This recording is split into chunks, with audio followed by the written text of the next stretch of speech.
بسم اللہ الرحمن الرحیم۔ نور الانوار کا باب ہے راوی کی شرائط، سبق نمبر 1 میں خوش آمدید۔ آج کے سبق میں ہم پہلی شرط عقل کے بارے میں پڑھیں گے۔ عبارت دیکھ لیں۔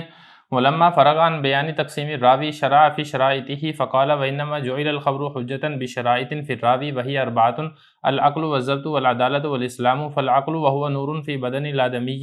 یضیء به طریق یبتدأ به من حیث ینتہی الیہ ادراک الحواس ای نور یضیء بسبب ذلك النور طریق یبتدأ بذلك الطريق من مكان ينتهي إلى ذلك المكان درك الحواس مثلا لو نظر أحد إلى بناء رفيع انتهى درك البصر إلى البناء ثم يبتدئ منه طريق إلى أنه لا بد له من صانع ذي علم وحكمة فمبتدأ العقول هو منتهى الحواس وهذا فيما كان الانتقال من المحسوس إلى المعقول وأما إذا كان معقولا صرفا فإنما يبتدأ به طريق العلم من حيث يوجد فيتبدل المطلوب للقلب فيدركه القلب بتأمله وفيه تنبيه على أن القلب مدرك والعقل آلة له على طريق أهل الإسلام فللقلب عين باطنة يدرك بها الأشياء بعد إشراكه بالعقل كما أن في الملك الظاهر تدرك العين بعد الإشراك بالشمس والسراج وعند الحكماء المدرك هو النفس الناطقة بواسطة العقل والحواس الظاهرة أو الباطنة والشرط الكامل منه أي الشرط في باب رواية الحديث الكامل من العقل هو عقل البالغ دون القاصر منه وهو عقل الصبي والمعتوه والمجنون لأن الشرع لما لم يجعلهم أهلا للتصرف في أمور أنفسهم ففي أمر الدين أولى وهذا إذا كان السماع والرواية قبل البلوغ والرواية بعد البلوغ يقبل قول الصبي فيه إذ لا خلل في تحمله لكونه مميزا ولا في روايته لكونه عاقلا۔ ترجمہ دیکھ لیں۔ اور جب راوی کی تقسیم کے بیان سے فارغ ہوئے ہیں تو شروع ہوئے ہیں راوی کی شرطوں کے بارے میں، اور فرمایا کہ خبر کو حجت بنایا جاتا ہے چند شرطوں کے پائے جانے کے وقت جو راوی میں ہوں، اور یہ 4 شرطیں ہیں: عقل، ضبط، عدالت اور اسلام۔ عقل یہ ایسا نور ہے جو انسان کے بدن میں ہوتا ہے، جس کے ذریعے سے راستہ روشن ہوتا ہے۔ ابتدا کی جاتی ہے اس کی اس جگہ سے جہاں تک حواس کے ادراک کی انتہا ہوتی ہے، یعنی یہ ایسا نور ہے جس نور کی وجہ سے راستہ روشن ہوتا ہے۔ ابتدا ہوتی ہے اس کے راستے کی ایسی جگہ سے جس جگہ پر انتہا ہوتی ہے حواس کے ادراک کرنے کی۔ مثال کے طور پہ اگر کسی شخص نے دیکھا کسی اونچی عمارت کی طرف تو آنکھوں کے ادراک کرنے کی انتہا ہوگی عمارت تک، پھر وہاں سے راستے کا ابتدا ہوگا اس بات کی طرف کہ اس عمارت کے لیے ضروری ہے کوئی بنانے والا جو علم اور حکمت والا ہو۔ تو عقلوں کی ابتدا وہیں سے ہوگی جہاں پر حواس کی انتہا ہوتی ہے، اور یہ ان صورتوں کے اندر ہے جہاں پر انتقال محسوس سے معقول کی طرف ہو، محسوس ہونے والی اشیاء سے معقولی اشیاء کی طرف ہو۔ اور بہرحال اگر کوئی معاملہ ایسا ہے جو صرف عقلی معاملہ ہے تو عقل ابتدا کرے گی اس سے علم کے راستے کی جہاں کہیں سے پائی جائے،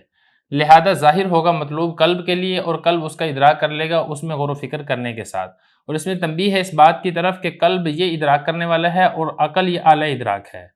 اہل اسلام کے طریقے کے مطابق۔ لہذا قلب کے لیے بھی ایک باطنی آنکھ ہے جس آنکھ کے ذریعے سے وہ اشیاء کا ادراک کر لیتا ہے، بعد اس کے کہ وہ اشیاء عقل کے ذریعے سے روشن ہو جاتی ہیں۔ جیسا کہ ظاہری ملک میں ادراک کر لیتی ہے آنکھ بعد اس کے کہ وہ ظاہری چیز روشن ہو جاتی ہے سورج کے ذریعے سے یا چراغ کے ذریعے سے، اور حکماء کے نزدیک ادراک کرنے والا وہ نفس ناطقہ ہے عقل کے واسطے سے اور حواس ظاہرہ یا باطنہ کے واسطے سے۔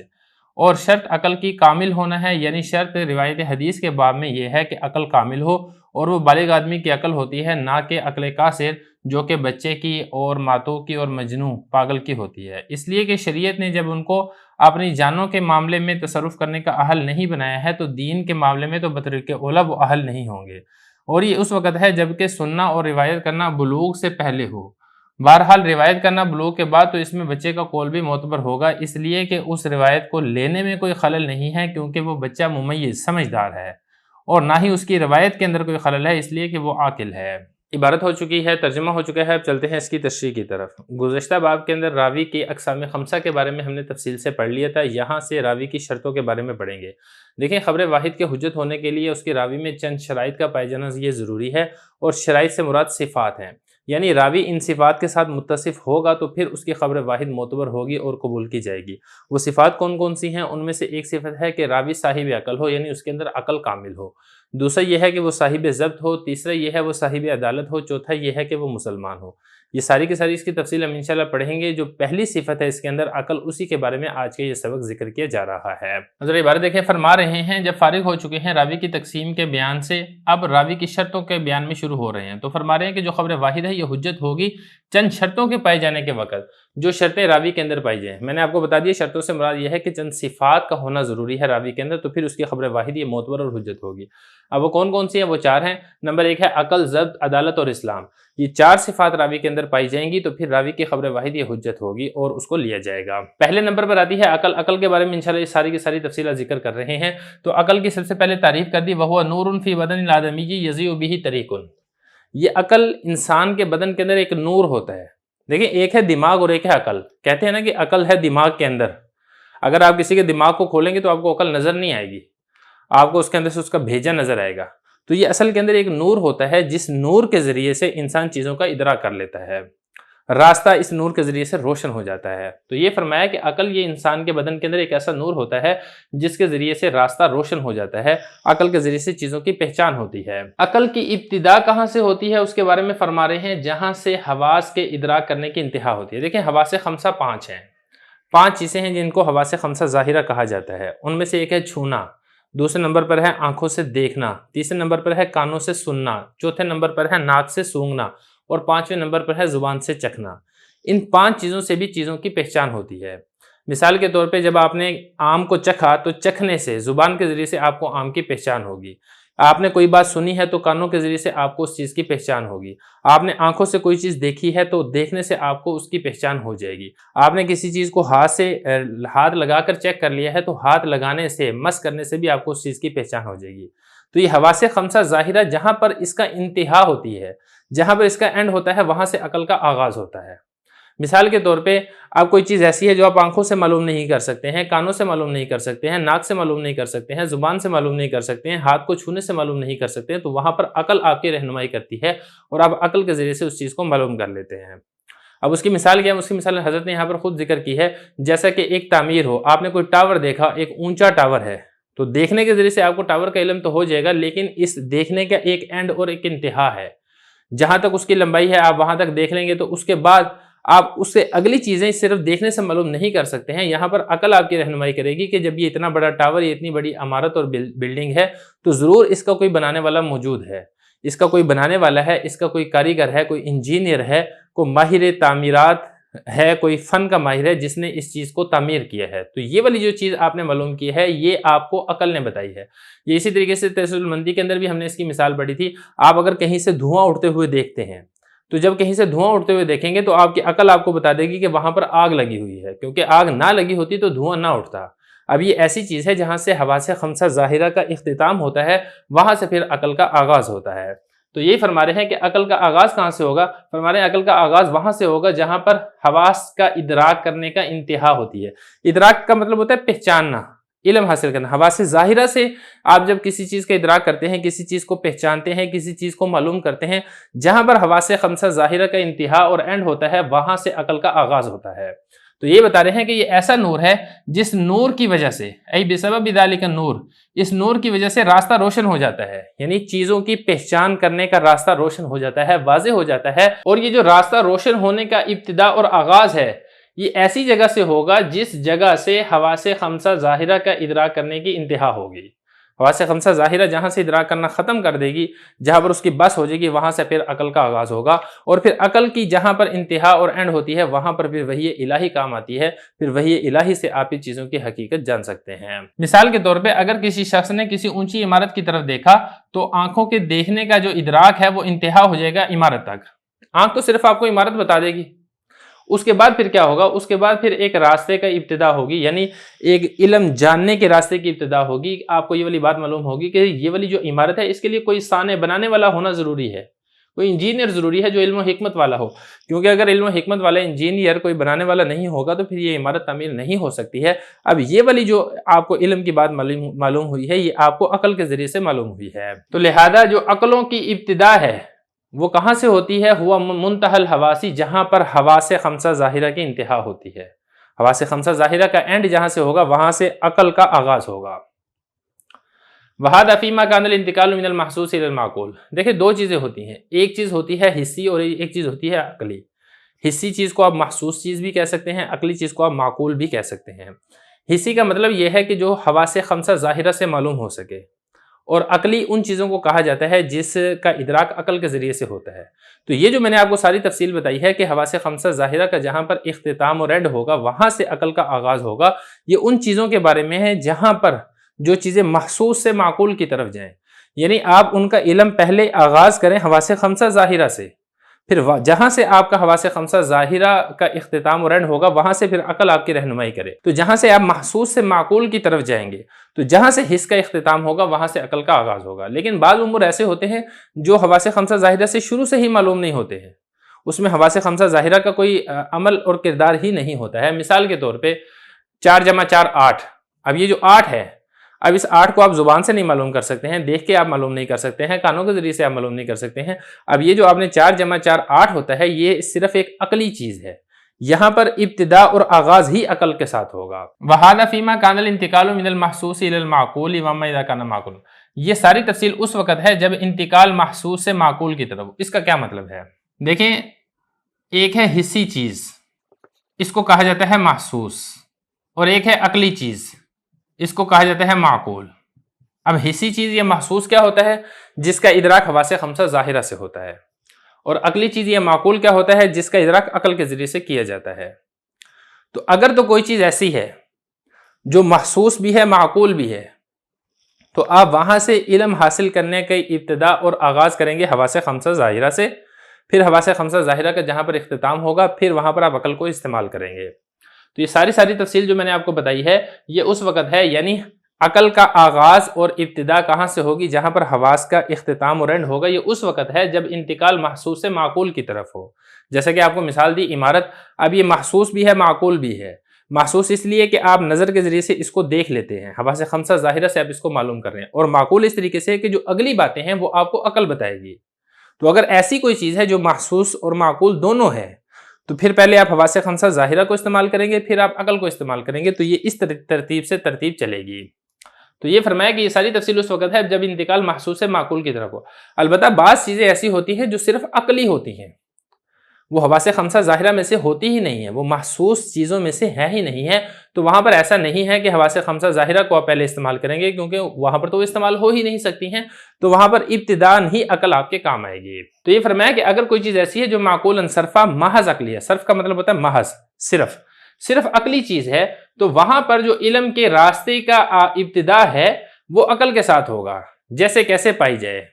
تو یہ جو عقل ہے یہ مطلوب کو قلب کے لیے یتبدہ ظاہر کر دے گی۔ اصل میں ہوتا یہ ہے کہ کوئی چیز اگر صرف عقلی ہو تو پھر عقل وہ انسان کے دل کے لیے اس چیز کو ظاہر کرتی ہے، اور انسان کا دل یہ پھر اس چیز کا ادراک کر لیتا ہے۔ تو دوسرے لفظوں میں آپ ایسے کہہ سکتے ہیں کہ انسان کے دل کے لیے بھی ایک باطنی آنکھ ہوتی ہے جس کے ذریعے سے انسان عقلی چیزوں کا ادراک کر لیتا ہے، اس کو معلوم کر لیتا ہے، لیکن عقل پہلے اس چیز کو انسان کے دل کے لیے روشن کرتی ہے۔ یہ اہل اسلام کا موقف ہے۔ تو یہ فرما رہے ہیں اگر کوئی چیز ایسی ہے جو محض عقلی ہے تو وہاں پر جو علم کے راستے کی ابتدا ہے وہ عقل سے ہی ہوگی، من حیث یوجد، جیسے کیسے پائی جائے۔ یہ جو عقل ہے یہ مطلوب چیز کو قلب کے لیے یتبدہ ظاہر کر دے گی، قلب اس کے اندر غور و فکر کر کے۔ آگے دیکھیں وفیہ تنبیہ، یہاں سے ایک اختلافی مسئلہ ذکر کیا جا رہا ہے اہل اسلام کا اور یونان کے حکیم لوگوں کا، یعنی یونان کے جو مناطق ہیں ان کا اور اہل اسلام کا اختلاف ہے۔ اختلاف اس چیز کے بارے میں ہے کہ اصل ادراک کرنے والا کون ہے، آیا عقل کے ذریعے سے ادراک ہوتا ہے یا قلب کے ذریعے سے ادراک ہوتا ہے یا نفس ناطقہ کے ذریعے سے ادراک ہوتا ہے۔ جو اہل اسلام ہے وہ یہ کہتے ہیں کہ قلب یہ مدرک ہے، مدرک یعنی ادراک کرنے والا ہے، چیزوں کی حقیقت کو جاننے والا ہے، حقیقت کو پہچاننے والا ہے، اور عقل اس ادراک کے لیے آلہ بنتی ہے، یعنی عقل پہلے اس چیز کو روشن کرتی ہے قلب کے لیے، پھر قلب اس روشنی کے اندر اس چیز کا ادراک کر لیتا ہے۔ یہ بالکل ایسے ہی ہے جیسے انسان کی جو آنکھ ہے وہ ادراک کرتی ہے چیزوں کی حقیقت کی، لیکن پہلے سورج کے ذریعے سے وہ چیز روشن ہوتی ہے، یا اسی طریقے سے رات کا اگر وقت ہے تو چراغ یا انرجی سیور کے ذریعے سے وہ چیز پہلے روشن ہوتی ہے، تو بعد میں انسانی آنکھ اس چیز کا ادراک کر لیتی ہے۔ بالکل ایسے ہی کوئی چیز عقل کے ذریعے سے پہلے روشن ہو جاتی ہے، پھر انسان کا جو دل ہے اس چیز کا ادراک کر لیتا ہے۔ جبکہ جو حکیم لوگ ہیں یونان کے وہ یہ اس سے اختلاف کرتے ہیں، وہ یہ کہتے ہیں کہ جو اصل مدرک ہے وہ نفس ناطقہ ہے، جو کہ عقل کے ذریعے سے حواس ظاہرہ اور حواس باطنہ کے ذریعے سے چیزوں کا ادراک کرتے ہیں۔ تو یہ والی بات یہاں پر بتائی جا رہی ہے کہ اس میں تنبیہ ہے اس بات کی طرف کہ جو اصل ادراک کرنے والا ہے وہ قلب ہے، قلب مدرک ہے، یعنی ادراک کرنے والا ہے، چیزوں کی حقیقت کو جاننے والا ہے، اور عقل یہ آلہ بنتی ہے ادراک کرنے کے لیے، یعنی عقل کے ذریعے سے جیسے نا انسان قتل کرتا ہے اور وہ قتل کرتا ہے تلوار کے ذریعے سے، بالکل ایسے ہی قلب یہ ادراک کرتا ہے، اور ادراک کس کے ذریعے سے کرتا ہے؟ عقل کے ذریعے سے ادراک کرتا ہے اہل اسلام کے طریقے کے مطابق۔ تو قلب کے لیے بھی ایک باطنی آنکھ ہوتی ہے جس آنکھ کے ذریعے سے وہ چیزوں کا ادراک کر لیتی ہے، لیکن وہ چیزیں عقل کے ساتھ پہلے روشن ہو جاتی ہیں۔ تو عقل پہلے ان چیزوں کو روشن کرتی ہے، بعد میں انسان کا جو دل ہے وہ باطنی آنکھ کے ذریعے سے ان چیزوں کا ادراک کر لیتا ہے۔ جیسے کہ ظاہری ملک کے اندر بھی انسانی آنکھ وہ ادراک کرتی ہے، لیکن پہلے وہ چیز سورج کی روشنی میں ظاہر ہو جاتی ہے، یہ چاند کی روشنی میں ظاہر ہو جاتی ہے، تو بعد میں انسان کی جو ظاہری آنکھ ہے اس چیز کا ادراک کر لیتی ہے۔ جبکہ حکماء یہ کہتے ہیں کہ جو مدرک ہے وہ نفس ہے، وہ نفس ناطقہ ہے، جو عقل کے ذریعے سے حواس ظاہرہ یا حواس باطنہ کے ذریعے سے چیزوں کا ادراک کرتا ہے۔ آگے دیکھیں وَالشَّرْطُ وَالْكَامِلُ مِنْهُ، دیکھیں راوی کے اندر عقل کا پایا جانا ضروری ہے، عقل کے بغیر راوی کی روایت قبول نہیں ہوگی۔ یہ جو عقل ہے اس عقل کی بھی پھر دو قسمیں بنتی ہیں، ایک ہے عقل کامل اور دوسری ہے عقل قاصر۔ تو جو عقل راوی کے اندر پائے جانا ضروری ہے یہ عقل کامل ہے۔ عقل کامل ہوتی کیا ہے؟ وہ بالغ آدمی کی عقل ہوتی ہے، اور بچے کی عقل یہ عقل قاصر ہے۔ یہ اسی طریقے سے معتوق کی عقل یہ بھی عقل قاصر ہے، یہ اسی طریقے سے مجنوں کی عقل یہ بھی عقل قاصر ہے۔ اگر عقل قاصر ہے تو پھر اس راوی کی روایت قبول نہیں کی جائے گی جبکہ روایت کرتے وقت اس کی عقل قاصر ہو۔ دیکھیں ذرا، فرما رہے ہیں کہ شرط یہ ہے کہ عقل کامل ہو، یعنی روایت حدیث کے باب کے اندر جب شرط لگائی جاتی ہے عقل کی تو اس سے مراد عقل کامل ہوتا ہے، اور عقل کامل کس کی ہوتی ہے؟ یہ بالغ آدمی کی عقل ہوتی ہے، نہ کہ عقل قاصر۔ عقل قاصر یہ معتبر نہیں ہے۔ عقل قاصر کس کی ہے؟ بچے کی عقل ہے اور معتوق کی عقل ہے۔ معتوق کہتے ہیں کمرے کو، یعنی جو کبھی تو بہت عقل مندوں والی باتیں کرنی شروع کر دے اور کبھی وہ بے وقوفوں والی باتیں کرنی شروع کر دے، ایسے شخص کو معتوق کہا جاتا ہے۔ اور اسی طریقے سے مجنون، ٹوٹل پاگل، اس کی بھی جو عقل ہے اس کی عقل بھی قاصر ہوتی ہے، یہ بھی معتبر نہیں ہے۔ کیوں معتبر نہیں ہے؟ دیکھیں اس کی وجہ یہ ہے کہ یہ جو بچے ہیں یہ اسی طریقے سے معتوہ ہے یا مجنون ہے، شریعت نے ان کو ان کی جانوں کے بارے میں تصرف کرنے کا اختیار نہیں دیا۔ مثال کے طور پہ اگر کوئی بچہ ہے، اگر کوئی خرید و فروخت والا معاملہ کرتا ہے تو وہ معتبر نہیں ہے، یا اسی طریقے سے اگر پاگل ہے، پاگل کسی کو کوئی چیز بیچ دیتا ہے تو یہ بیچنا معتبر نہیں ہے۔ تو شریعت نے جب ان کو ان کی جانوں کے بارے میں تصرف کا اختیار نہیں دیا ہے تو دین کے بارے میں کیسے تصرف کا اختیار ہو سکتا ہے؟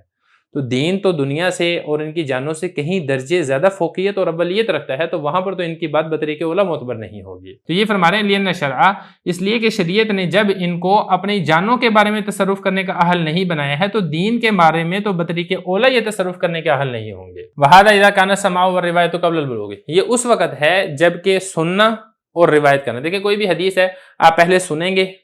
اس کو کہا جاتا ہے تحمل حدیث، پھر اس کو آپ آگے روایت کریں گے، اس کو کہا جاتا ہے روایت۔ جب سننا اور روایت کرنا یہ دونوں بالغ ہونے سے پہلے ہوں تو پھر یہ معتبر نہیں ہے۔ اور اگر کوئی راوی ایسا ہے جس نے تحمل تو اس وقت کیا تھا، یعنی حدیث اس وقت لی تھی، سنی اس وقت تھی جس وقت وہ بچہ تھا، لیکن جب اس نے اس کو بیان کیا ہے تو اس وقت وہ بالغ ہو چکا ہے، تو پھر یہ معتبر ہے۔ دیکھیں فرما رہے ہیں یہ جو تفصیل بتائی گئی ہے یہ اس وقت ہے جبکہ سننا اور روایت کرنا دونوں بلوغ سے پہلے ہوں تو پھر معتبر نہیں ہے۔ البتہ اگر روایت کرنا بالغ ہونے کے بعد ہو تو پھر اس میں بچے کا قول قبول کر لیا جائے گا۔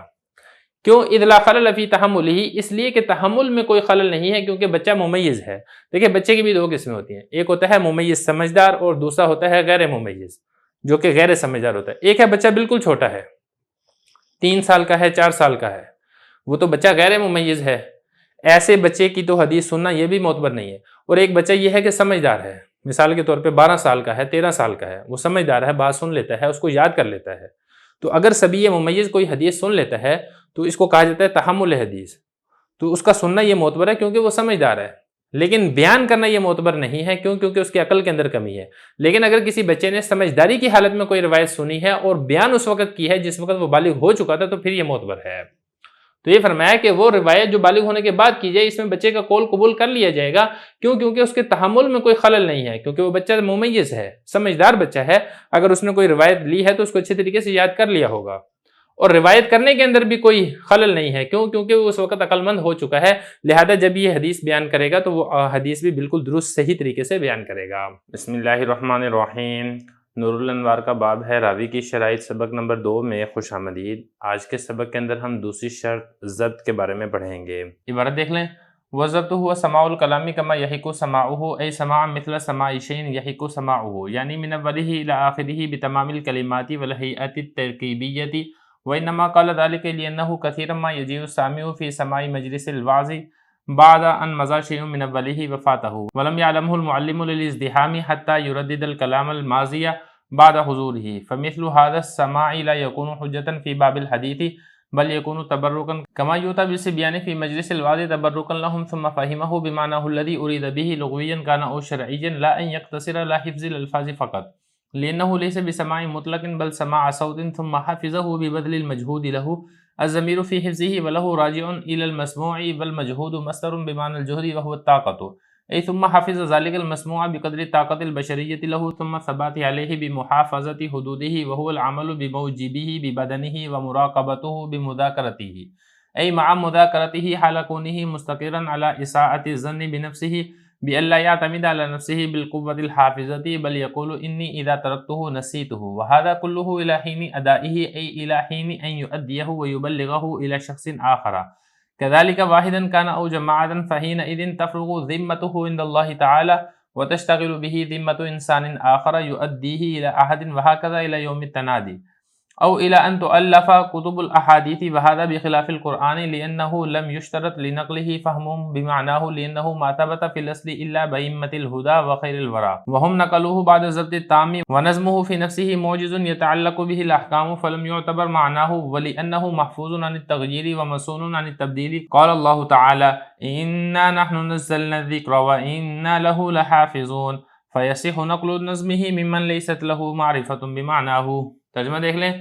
اور ضبط وہ کلام کا سننا ہے جیسا کہ سننے کا حق ہے، یعنی ایسا سننا جیسے کوئی چیز سنی جاتی ہے جس طریقے سے سننے کا حق ہو، یعنی اول سے لے کے آخر تک تمام کلمات کو صحیح طریقے سے سنیں اور ان کی جو حیت ترکیبیہ ہے یعنی الفاظوں کو کس طریقے سے جوڑا گیا ہے اس کو صحیح طریقے سے سنیں۔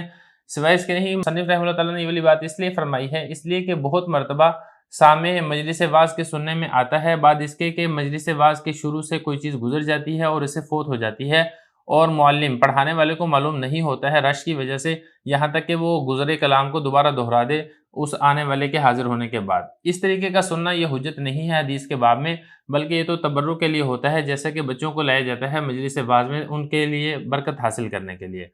پھر اس نے اس کلام کو سمجھا ہو اس معنی کے ساتھ جس معنی کا ارادہ کیا گیا ہے اس کلام سے، چاہے وہ معنی لغوی ہو چاہے وہ معنی شرعی ہو۔ یہ نہیں کہ وہ صرف الفاظ کے حفظ کرنے کے اوپر اکتفا کرے، اس لیے کہ یہ مطلق سماع نہیں ہے بلکہ آواز کا سننا ہے۔ پھر اس نے اس کلام کو حفظ کیا ہو اپنی طاقت کو خرچ کرنے کے ساتھ۔ حافظہ میں جو ہو ضمیر ہے اور لہو کے اندر جو لہو ضمیر ہے یہ دونوں لوٹ رہی ہیں مسموع کی طرف، یعنی اس کلام کی طرف جس کو سنا گیا ہے، اور مجہود یہ مصدر ہے جہد کے معنی میں اور یہ طاقت کو کہا جاتا ہے، یعنی اس نے اس سنے ہوئے کلام کو حفظ کیا ہو طاقت انسانی طاقت کے بقدر، پھر اس کے اوپر ثابت قدمی بھی رکھی ہو اس کی حدود کی حفاظت کرنے کے ساتھ، اور حدود کی حفاظت وہ عمل کرنا ہے اپنے بدن کے ساتھ اس کے موجب، یعنی اس چیز کے اوپر جو اس کلام سے واجب ہو رہی ہے، اور اس کا دھیان رکھنا ہے اس کے مذاکرے یعنی اس کے تکرار کے ساتھ، یعنی تکرار کے ساتھ اس حال میں کہ وہ اس کلام کو پکا کرنے والا ہو اپنے آپ کے اوپر برے گمان کے ساتھ ساتھ، بہین طور کہ اپنی جان کے اوپر اعتماد نہ کرے اپنی قوت حافظہ پر، بلکہ وہ یہ کہے کہ اگر میں نے اس کو دہرانا چھوڑ دیا تو میں اس کو بھول جاؤں گا۔ یہ ساری کی ساری تفصیل اس وقت تک ہے جب تک وہ ادا نہ کر دے، یعنی اس زمانے تک جب وہ اس کو ادا کر دے اور دوسرے شخص تک پہنچا دے، اسی طریقے سے حکم ہوگا چاہے ایک ہو یا پوری جماعت ہو، اس وقت اس شخص کا ذمہ فارغ ہو جائے گا اللہ تعالیٰ کے نزدیک اور دوسرے انسان کا ذمہ مشغول ہو جائے گا یہاں تک کہ وہ کسی اور تک پہنچا دے، اور اسی طریقے سے چلتا رہے گا قیامت کے دن تک یا اس دن تک کہ کتب احادیث تالیف کر دی جائیں۔ اور یہ والا مسئلہ قرآن مجید کے برخلاف ہے، اس لیے کہ وہ اصل میں ثابت نہیں ہے مگر ہدایت کے ائمہ کے ساتھ اور مخلوق میں سے بہترین لوگوں کے ساتھ انہوں نے قرآن مجید کو نقل کیا ہے ضبط تام کے بعد، اور قرآن مجید کے الفاظ اپنی ذات کے اندر ہی عاجز کر دینے والے ہیں جس کے ساتھ احکام متعلق ہوتے ہیں، لہذا یہاں پر معنی کا اعتبار نہیں ہے۔ اور ایک وجہ یہ بھی ہے کہ قرآن مجید یہ تغییر اور تبدیلی سے محفوظ ہے، اور مسنون کا مطلب یہ محفوظ کیا ہوتا ہے، محفوظ کیا گیا ہے تبدیلی سے۔ اللہ تعالیٰ نے فرمایا ہے ہم نے اس نصیحت کو نازل کیا ہے اور ہم ہی اس کی حفاظت کرنے والے ہیں، لہذا قرآن مجید کے الفاظ کا نقل کرنا صحیح ہے اس شخص کے لیے بھی جو اس کے معنی کی معرفت نہ رکھتا ہو یا اس کے معنی کو نہ پہچانتا ہو۔ عبارت ہو چکی ہے، ترجمہ ہو چکا ہے، اب چلتے ہیں اس کی تشریح کی طرف۔ خبر واحد کے راوی میں جو دوسری چیز یا دوسری صفت جس کا پایا جانا ضروری ہے وہ ہے ضبط۔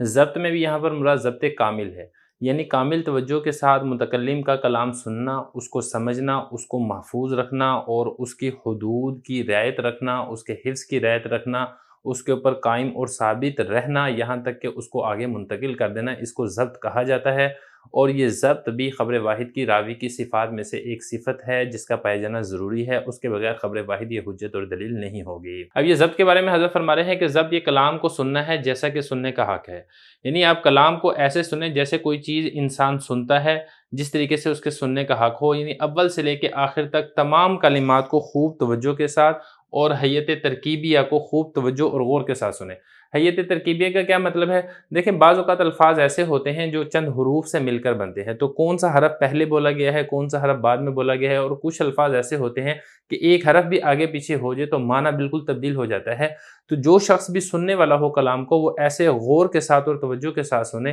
کہ نہ صرف کلام کو اچھے طریقے سے سمجھ رہا ہو، اور اس کے جو حروف ہیں، کون سا حرف پہلے ہے، کون سا حرف بعد میں ہے، کس طریقے سے حرف مل کر حرفوں کو جوڑ کر لفظ اور جملہ بنتا ہے، وہ اس طریقے سے بھی اس کو اچھے طریقے سے سمجھنے والا ہو، ایسا اگر سن رہا ہے تو اس کو ضبط کہا جاتا ہے۔ یہاں پر سوال یہ پیدا ہوتا ہے کہ حق سماع یعنی خوب توجہ کے ساتھ سننے کی قید اور شرط کیوں لگائی گئی ہے؟ دیکھیں اس کی وجہ یہ ہے کہ بعض اوقات مجلس واعظ کے اندر سامع حاضر ہوتے ہیں،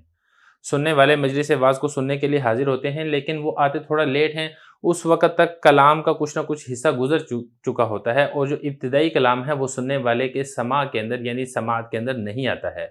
اور جو معلم ہے یا جو واعظ دینے والا ہے اس کو پتہ نہیں چلتا، رش زیادہ ہوتا ہے، اس کو پتہ نہیں چلتا کہ کون سا شخص بعد میں آیا ہے اور کون سا شخص کلام کا کچھ حصہ گزرنے کے بعد آیا ہے۔ یہ تو ہے نا کہ اگر پتہ چل جائے تو پھر وہ اس کو دوبارہ دہرا دے، تب تو آپ کہہ سکتے ہیں کہ سننے والے نے صحیح طریقے سے سنا ہے۔ لیکن جب بیان دینے والے کو، واعظ کرنے والے کو خود ہی پتہ نہیں ہے کہ کون سا شخص کب آ رہا ہے، لہذا وہ پھر اس کلام کو دوبارہ دہرائے گا بھی نہیں، تو جب اس کلام کو دوبارہ دہرائے گا ہی نہیں تو سننے والے کو پتہ بھی نہیں چلے گا کہ کون سا کلام گزر چکا ہے اور جو باقی بچنے والا کلام ہے اس کا کیا مطلب اور مفہوم ہے، تو لہذا اس طریقے کا جو سننا ہے یہ حجت نہیں ہوگا۔ تو اسی لیے شرط لگائی ہے کہ کلام کو اول سے لے کے آخر تک تمام حروف اور تمام الفاظ اور حیت ترکیبیہ کے ساتھ خوب توجہ اور غور سے سنیں۔ تو یہ والی بات فرما رہے ہیں کہ یہ والی جو شرط لگائی گئی ہے ضبط کی، اس کی وجہ یہ ہے کہ بسا اوقات ایسا ہوتا ہے کہ سامنے مجلس واعظ کے سننے کے اندر آتے ہیں، بعد اس کے کہ مجلس واعظ کا کچھ حصہ گزر چکا ہوتا ہے، وفاتہ اور اس سے فوت ہو چکا ہوتا ہے، یعنی اس سے مس ہو گیا ہوتا ہے، اور جو معلم یعنی جو واعظ دینے والا ہے، سکھانے والا، اس کو خود بھی علم نہیں ہوتا کہ کون سا بعد میں آیا ہے، کیوں للازدحامی، کیونکہ اس وقت رش ہوتا ہے۔ ایک تو یہ ہے نا کہ جو واعظ دینے والا ہے، بیان کرنے والا ہے، اس کے سامنے 2 بندے بیٹھے ہیں، 3 بندے بیٹھے ہیں، تو اب اگر کوئی بندہ بعد میں آ رہا ہے تو اس کو پتہ ہوگا، لیکن ایک یہ ہے کہ رش ہے، 500 بندے ہیں، 600 بندے ہیں، 1000 آدمی ہیں، تب تو اس کو پتہ نہیں چلے گا کہ کون سا بعد میں آیا ہے اور کون سا پہلے آیا ہے۔ تو اگر تو اس کو پتہ چل جاتا رش کا، تو پھر تو وہ گزرے ہوئے کلام کو دوبارہ دہرا دیتا بعد حضور ہی، اس بعد میں آنے والے کے حاضر ہونے کے بعد، لیکن جب معلم کو خود ہی پتہ نہیں ہے تو پھر اس نے گزرے ہوئے کلام کو دہرانا بھی نہیں ہے، تو جب اس نے گزرے ہوئے کلام کو دہرانا نہیں ہے تو پھر اس سے کلام کا کچھ حصہ فوت ہو چکا ہے، تو لہذا اس کا ضبط تام اور مکمل نہیں ہے، لہذا یہ ایک برکت کے لیے تو حاضری ہو جائے گی، ایک برکت کے لیے تو شرکت ہو جائے گی، لیکن ایسا سننا یہ حجت نہیں ہوگا۔ تو یہ فرمایا فَمِثْلُ هَذَا السَّمَاعِ، اس طریقے کا جو سننا ہے یہ حدیث کے باب کے اندر حجت اور دلیل نہیں ہے، بلکہ یہ تو ایک صرف برکت حاصل کرنے کے لیے ہوتا ہے، جس طریقے سے چھوٹے بچوں کو مجلس واعظ میں برکت کے لیے لے آتے ہیں کہ چلو یہ جو مجلس واعظ ہے، دینی مجلس ہے، دینی محفل ہے، دینی پروگرام ہے، دینی کانفرنس ہے، بچوں کو لے جاتے ہیں تاکہ بچوں کو بھی اس کے انوارات اور فیوزات میں سے حصہ مل جائے، بچوں کو بھی برکت حاصل ہو جائے۔ لیکن اس طریقے سے بچوں کے لانے سے ہم یہ نہیں کہہ سکتے کہ بچے آگے ہیں تو وہ جو اس مجلس کے اندر جو کلام بولا جا رہا ہوگا، جو بیان دیا جا رہا ہوگا، وہ بچے سن لیں گے، اس کو صحیح طریقے سے یاد کر لیں گے اور اس کو اچھے طریقے سے آگے نقل کر دیں گے۔ یہ مقصد نہیں ہوتا، صرف برکت حاصل کرنے کے لیے بچوں کو لایا جاتا ہے۔ یہ فرمایا کہ جس طریقے سے بچوں کو مجلس واعظ میں لایا جاتا ہے برکت حاصل کرنے کے لیے، تو لہذا اس طریقے کا جو لانا ہے یا اس طریقے کا جو سننا ہے یہ حدیث کے باب کے اندر حجت نہیں ہے۔ تو پہلی بات تو یہ ہے کہ ضبط یعنی کلام کو صحیح طریقے سے سنیں اول سے لے کے آخر تک، اور کلمات کے الفاظ کو، حیات ترکیبیہ کو مکمل اچھے اور توجہ کے ساتھ سنیں، پھر اس کے بعد اس کلام سے جس معنی کا ارادہ کیا گیا ہے اس معنی کو سمجھے بھی۔ دیکھیں بعض اوقات یہ ہوتا ہے کہ لفظ بول کر اس کا لغوی معنی مراد ہوتا ہے، بعض اوقات ایسا ہوتا ہے کہ لفظ بول کر اس کا شرعی معنی مراد ہوتا ہے، جیسے صلاۃ ہے نا، اب صلاۃ کا ایک لغوی معنی ہے دعا اور صلاۃ کا ایک شرعی معنی ہے نماز۔ تو اب اگر متکلم نے صلاۃ کا لفظ بولا ہے تو صلاۃ کے لفظ کو کس معنی کے اندر استعمال کیا ہے؟ آیا اس نے اس کو دعا کے معنی میں استعمال کیا ہے یا پھر اس نے اس کو نماز کے معنی کے اندر استعمال کیا؟ تو جو سننے والا ہے اس کو یہ والی بات معلوم ہونی چاہیے، وہ متکلم کے کلام کو سمجھتا ہو کہ یہاں پر اس نے لفظ بول کر کون سا معنی مراد لیا ہے، کیونکہ اگر وہ متکلم کی مراد کو ہی نہیں سمجھے گا، کلام کے معنی کو صحیح طریقے سے نہیں سمجھے گا، تو عین ممکن ہے اس نے مراد لیا ہو دعا اور اس نے آگے نقل کر دیا ہو نماز کے معنی میں، تو کلام بالکل تبدیل ہو جائے گا۔ تو یہ فرمایا کہ سننے کے بعد اس کا جو معنی ہے جس معنی کا ارادہ کیا گیا ہے اس لفظ کو بول کر، چاہے وہ معنی لغوی ہو چاہے وہ معنی شرعی ہو، یہ والا سننے والا شخص اس کو سمجھے بھی۔ یہ نہیں ہے کہ صرف الفاظ حفظ کر لے کہ متکلم نے یہ والا لفظ بولا تھا، صلاۃ کا لفظ متکلم نے بولا تھا، آگے صلاۃ کا لفظ نقل کر دے، ایسا نہیں ہے۔ صرف الفاظ کا حفظ کرنا کافی نہیں ہے، بلکہ الفاظ سے جس معنی کا ارادہ کیا گیا ہے سننے والے کو اس معنی کا بھی علم ہونا چاہیے، وہ اس معنی کو بھی سمجھتا ہو۔ یہ فرمایا کہ یہ نہیں ہے کہ صرف الفاظ کے حفظ پر اکتفا اور اختصار کر لے، لأنه ليس بسماع مطلق، اس لیے کہ یہ مطلق سماع نہیں ہے، کیونکہ اگر یہ صرف الفاظ حفظ کرتا ہے اس کا معنی نہیں سمجھتا ہے تو یہ مطلق سماع نہیں ہے، اور حدیث کے باب کے اندر مطلق سماع یہ حجت ہے۔ یہ تو صرف آواز کو سننا ہے، آواز کو سننا یہ اس سلسلے کے اندر کافی نہیں ہے، بلکہ سماع کامل جس کو یہاں پر سماع مطلق سے تعبیر کیا گیا ہے اس کا پایا جانا ضروری اور لازم ہے۔ تو دو چیزیں ہوگی، پہلی چیز تو یہ ہے ضبط، یعنی کلام کو سنیں جس طریقے سے سننے کا حق ہے۔ دوسری چیز یہ ہے کہ اس کلام سے جس معنی کا ارادہ کیا گیا ہے، چاہے وہ معنی لغوی ہے چاہے وہ معنی شرعی ہے، اس معنی کو سمجھے۔ دو چیزیں۔ نمبر 3، ثم حفظہ، پھر اس کلام کو حفظ بھی کرے، یاد بھی کر لے، پکے اور اچھے طریقے سے اس کو زبانی یاد کر لے۔ اب وہ حفظ کیسے کرے گا؟ ببذل المجہود لہو، اپنی طاقت کو خرچ کرنے کے ساتھ، لہو اس کے لیے۔ اب یہاں پہ سمجھنے کی بات یہ ہے کہ دو ضمیریں ہیں، حافظہ میں ایک ہو ضمیر ہے اور لہو میں ایک یہ ہو ضمیر ہے۔ یہ جو دونوں ضمیریں ہیں یہ لوٹ رہی ہیں اس مسموع کلام کی طرف، وہ کلام جو سامع نے سنا ہے، اس کلام کو اچھے طریقے سے حفظ بھی کرے اور اس کو یاد رکھنے کے لیے اپنی طاقت کو خوب اچھے طریقے سے خرچ کر دے۔ تو یہ فرما رہے ہیں کہ جو ضمیر ہے نا، حافظہ میں ہو ضمیر اور لہو میں ہو ضمیر، یہ دونوں جگہ پر جو ضمیر ہے یہ لوٹ رہی ہے الی المسموع، اس کلام کی طرف جو سنا گیا ہے۔ اور یہ جو مجہود ہے یہ بتا رہے ہیں کہ آپ اسے یہ نہ سمجھیں کہ یہ سب مفعول کا صیغہ ہے، بلکہ یہ مصدر میمی ہے۔ وہ مصدر میمی آپ کو معلوم ہوگا، ایسے مصدر کو کہا جاتا ہے جس کے شروع میں میم ہو، تو یہ مصدر میمی ہے، جوہد کے معنی میں۔ جوہد کہا جاتا ہے طاقت کو۔ مطلب کیا بنے گا اس عبارت کا؟ ثم حفظہ ببذل المجہود لہ، اس عبارت کا مطلب یہ بنے گا کہ وہ جو سننے و سنا ہوا کلام ہے اس کو یاد کرے بقدر طاقت البشریتی، انسانی طاقت کے بقدر، خوب اچھے طریقے سے اس کو صحیح طریقے سے اس کو حفظ کرے، پکا اور مضبوط حفظ کرے۔ جیسے ہم کہتے ہیں نا کہ قرآن مجید کا جو کسی نے سبکی یاد کی ہے تو یا کسی نے سبق یاد کیا ہے تو اس کو ایسا یاد ہونا چاہیے کہ اس کو بالکل اٹکن بھی نہ آئے، تو اس طریقے سے خوب اچھے اور صحیح طریقے سے وہ جو حدیث ہے اس کو حفظ کرے۔ ثم ثبات علیہ، پھر اس کے اوپر ثابت قدمی بھی کرے۔ اب اس کے اوپر ثابت قدمی کیسے ہوگی؟ اس کے حدود کی حفاظت کے ساتھ۔ اب اس کی حدود کی حفاظت کے ساتھ ثابت قدمی، اس کا کیا مطلب ہے وہ آگے بتا رہے ہیں۔ وَهُوَ الْعَمَلُ بِمَوْجِبِهِ بِبَدَنِهِ، اپنے بدن کے ساتھ عمل کرنے کے ساتھ، بِمَوْجِبِهِ اس کے موجب پر۔ موجب کا کیا مطلب ہے؟ موجب کا مطلب یہ ہے کہ جو چیز یا جو مسئلہ اس حدیث سے واجب ہو رہا ہے، اپنے بدن کے ساتھ اپنے جسم کے ساتھ اس کے اوپر عمل بھی کرنے والا ہو۔ یعنی یہ نہیں ہے کہ صرف حدیث سن لی ہے، بلکہ اگر حدیث میں کسی کام کے کرنے کا حکم دیا جا رہا ہے تو خود بھی اس کام کو کرنے والا ہو، کیونکہ اگر یہ خود اس کام کو نہیں کر رہا ہے تو اس کا مطلب یہ ہے کہ اس نے حدیث یا تو صحیح طریقے سے سنی نہیں ہے، یا حدیث اس نے سن تو لی ہے لیکن یہ اس حدیث کی اہمیت اس کے دل کے اندر نہیں ہے۔ تو دونوں صورتوں کے اندر ایسے شخص کی حدیث حجت نہیں ہوگی، ایسے راوی کی حدیث جو یہ بیان کر رہا ہے یہ حجت نہیں ہوگی۔ لہذا نہ صرف کامل طریقے سے سننا ضروری ہے، بلکہ حدیث سے اگر کوئی مسئلہ ثابت ہو رہا ہے اس کے اوپر عمل کرنا اپنے جسم کے ساتھ اپنے بدن کے ساتھ یہ بھی ضروری ہے۔ تو یہ فرمایا کہ اس حدیث کے اوپر ثابت قدمی بھی کرے اس کے حدود کی حفاظت کرنے کے ساتھ، یا اسی طریقے سے حدیث میں کسی کام سے منع کیا گیا ہے تو اپنے جسم سے اپنے بدن سے اپنی ذات سے اس کام کو کرنے کو باز بھی رکھے۔ یہ نہیں ہے کہ وہ کام کرنا شروع کر دے جس کام سے کرنے سے حدیث کے اندر منع کیا گیا ہے۔ تو یہ بتا رہے ہیں کہ اس کے حدود کی حفاظت کیسے ہوگی؟ وَهُوَ الْعَمَلُ بِمَوْجِبِهِ بِبَدَنِهِ، اپنے بدن کے ساتھ عمل کرنے کے ساتھ، بِمَوْجِبِهِ اس چیز کے اوپر جو اس حدیث سے واجب ہو رہی ہے۔ اور دوسرا یہ ہے کہ اس کا دھیان بھی رکھے، بمذاکرتی، اس کے تکرار کے ساتھ، یعنی یہ ہے کہ اس کو دہراتا بھی رہے۔ آپ کو معلوم ہے کہ آدمی کوئی چیز حفظ کر لیتا ہے، جیسے قرآن پاک کا پارہ ہی ہے، صرف حفظ کر لینا کافی نہیں ہوتا، اس کو بار بار دہرانا ضروری ہوتا ہے، اس کا تکرار کرنا ضروری ہوتا ہے، کسی کو سنانا ضروری ہوتا ہے۔ اگر آپ ایسا نہیں کریں گے تو آپ بھول جائیں گے۔ اسی طریقے سے یہاں پر حدیث کے اندر بھی ایسی ہے، صرف حدیث کو یاد کر لینا کافی نہیں ہے، بلکہ اس کو بار بار دہرانا، ریپیٹ کرنا، تکرار کرنا یہ بھی ضروری ہے تاکہ اس کو بھول نہ جائے۔ صرف اپنے قوت حافظہ کے اوپر اعتماد نہ کرے، بلکہ اپنے بارے میں برا گمان رکھے کہ اگر میں نے اس کو نہ دہرایا تو میں اس کو بھول جاؤں گا، کیونکہ اگر کسی کا اپنے بارے میں یہ والا گمان نہیں ہے تو وہ اس کو دہرائے گا نہیں، جب دہرائے گا نہیں تو عین ممکن ہے وہ سچ مچ بھول جائے۔ تو یہ فرمایا کہ اس کے ساتھ ساتھ کیا کرے، اس کا دھیان مراقبہ بھی کرے اس کے مذاکرہ یعنی اس کے تکرار کے ساتھ، یعنی تکرار کے ساتھ اس حال میں کہ وہ اپنی ذات کے اوپر برا گمان کرنے والا ہو، مستقلاً پکا اور مضبوطی کے ساتھ۔ یہ نہیں ہے کہ برا گمان اگر کر رہا ہے تو ایک دن کے لیے، 2 دن کے لیے، 1 گھنٹے کے لیے، 2 گھنٹے کے لیے مستقل اس کا اپنے بارے میں بدظنی ہو، مستقل اس کا اپنے بارے میں برا گمان ہو کہ اگر میں نے اس کا تکرار نہ کیا، اگر میں نے اس کو نہ دہرایا تو میں اس کو بھول جاؤں گا، لہذا اس کا وہ مستقل تکرار کرتا رہے۔ بعید اور کہ اپنی ذات کے اوپر اعتماد نہ کرے، اپنی قوت حافظہ کے اوپر، بلکہ کیا کہے، یقول، وہ یہ کہے، انی اذا ترکتہ نسیتہ، اگر میں نے اس کا تکرار چھوڑ دیا یا میں نے اس کو یاد کرنا دہرانا چھوڑ دیا تو میں اس کو بھول جاؤں گا۔ لہذا اس کو نہ صرف یہ کہ اس کو اچھے طریقے سے حفظ کرے، بلکہ اس کو بار بار دہراتا بھی رہے، اور اس حدیث سے کوئی کام اگر واجب ہو رہا ہے یا کسی کام سے منع کیا جا رہا ہے تو اس کے موجب کے اوپر عمل بھی کرے۔ اور یہ کب تک کیا جائے گا؟ یہ اس وقت تک کیا جائے گا الہی ادائی، جب تک اس حدیث کو آگے ادا نہیں کر دیتا، یعنی جب تک یہ ادا نہیں کر دیتا اور کسی دوسرے شخص تک اس حدیث کو پہنچا نہیں دیتا، تب تک اس کا ذمہ فارغ نہیں ہوگا۔ جب اس نے صحیح طریقے سے ضبط کر لیا، اچھے طریقے سے اس کو حفظ کر لیا، اچھے طریقے سے اس کو یاد کر لیا، صحیح طریقے سے آگے نقل کر دیا، پھر اس کا ذمہ فارغ ہے۔ ایک آدمی ہو تب بھی یہی والا حکم ہے، ایک پوری جماعت ہو تب بھی یہی والا حکم ہے۔ ایک پوری جماعت نے اگر حدیث لینی ہے تو وہ بھی اس کو صحیح طریقے سے ضبط کرے گی، اچھے طریقے سے اس کو حفظ کرے گی، اچھے طریقے سے اس کو دہراتی رہے گی، اس کو یاد رکھے گی، پھر اس کو آگے نقل کر دے گی۔ جب آگے نقل کر دے گی تو اس کا ذمہ فارغ ہے۔ پھر اگلے آدمی کا ذمہ مشغول ہو جائے گا جس نے اس شخص سے حدیث کو لیا ہے، وہ بھی پھر اسی طریقے سے اچھے طریقے سے ضبط کرے گا، اچھے طریقے سے حفظ کرے گا، اچھے طریقے سے اس کو یاد رکھے گا، پھر اچھے طریقے سے اس کو آگے نقل کر دے گا۔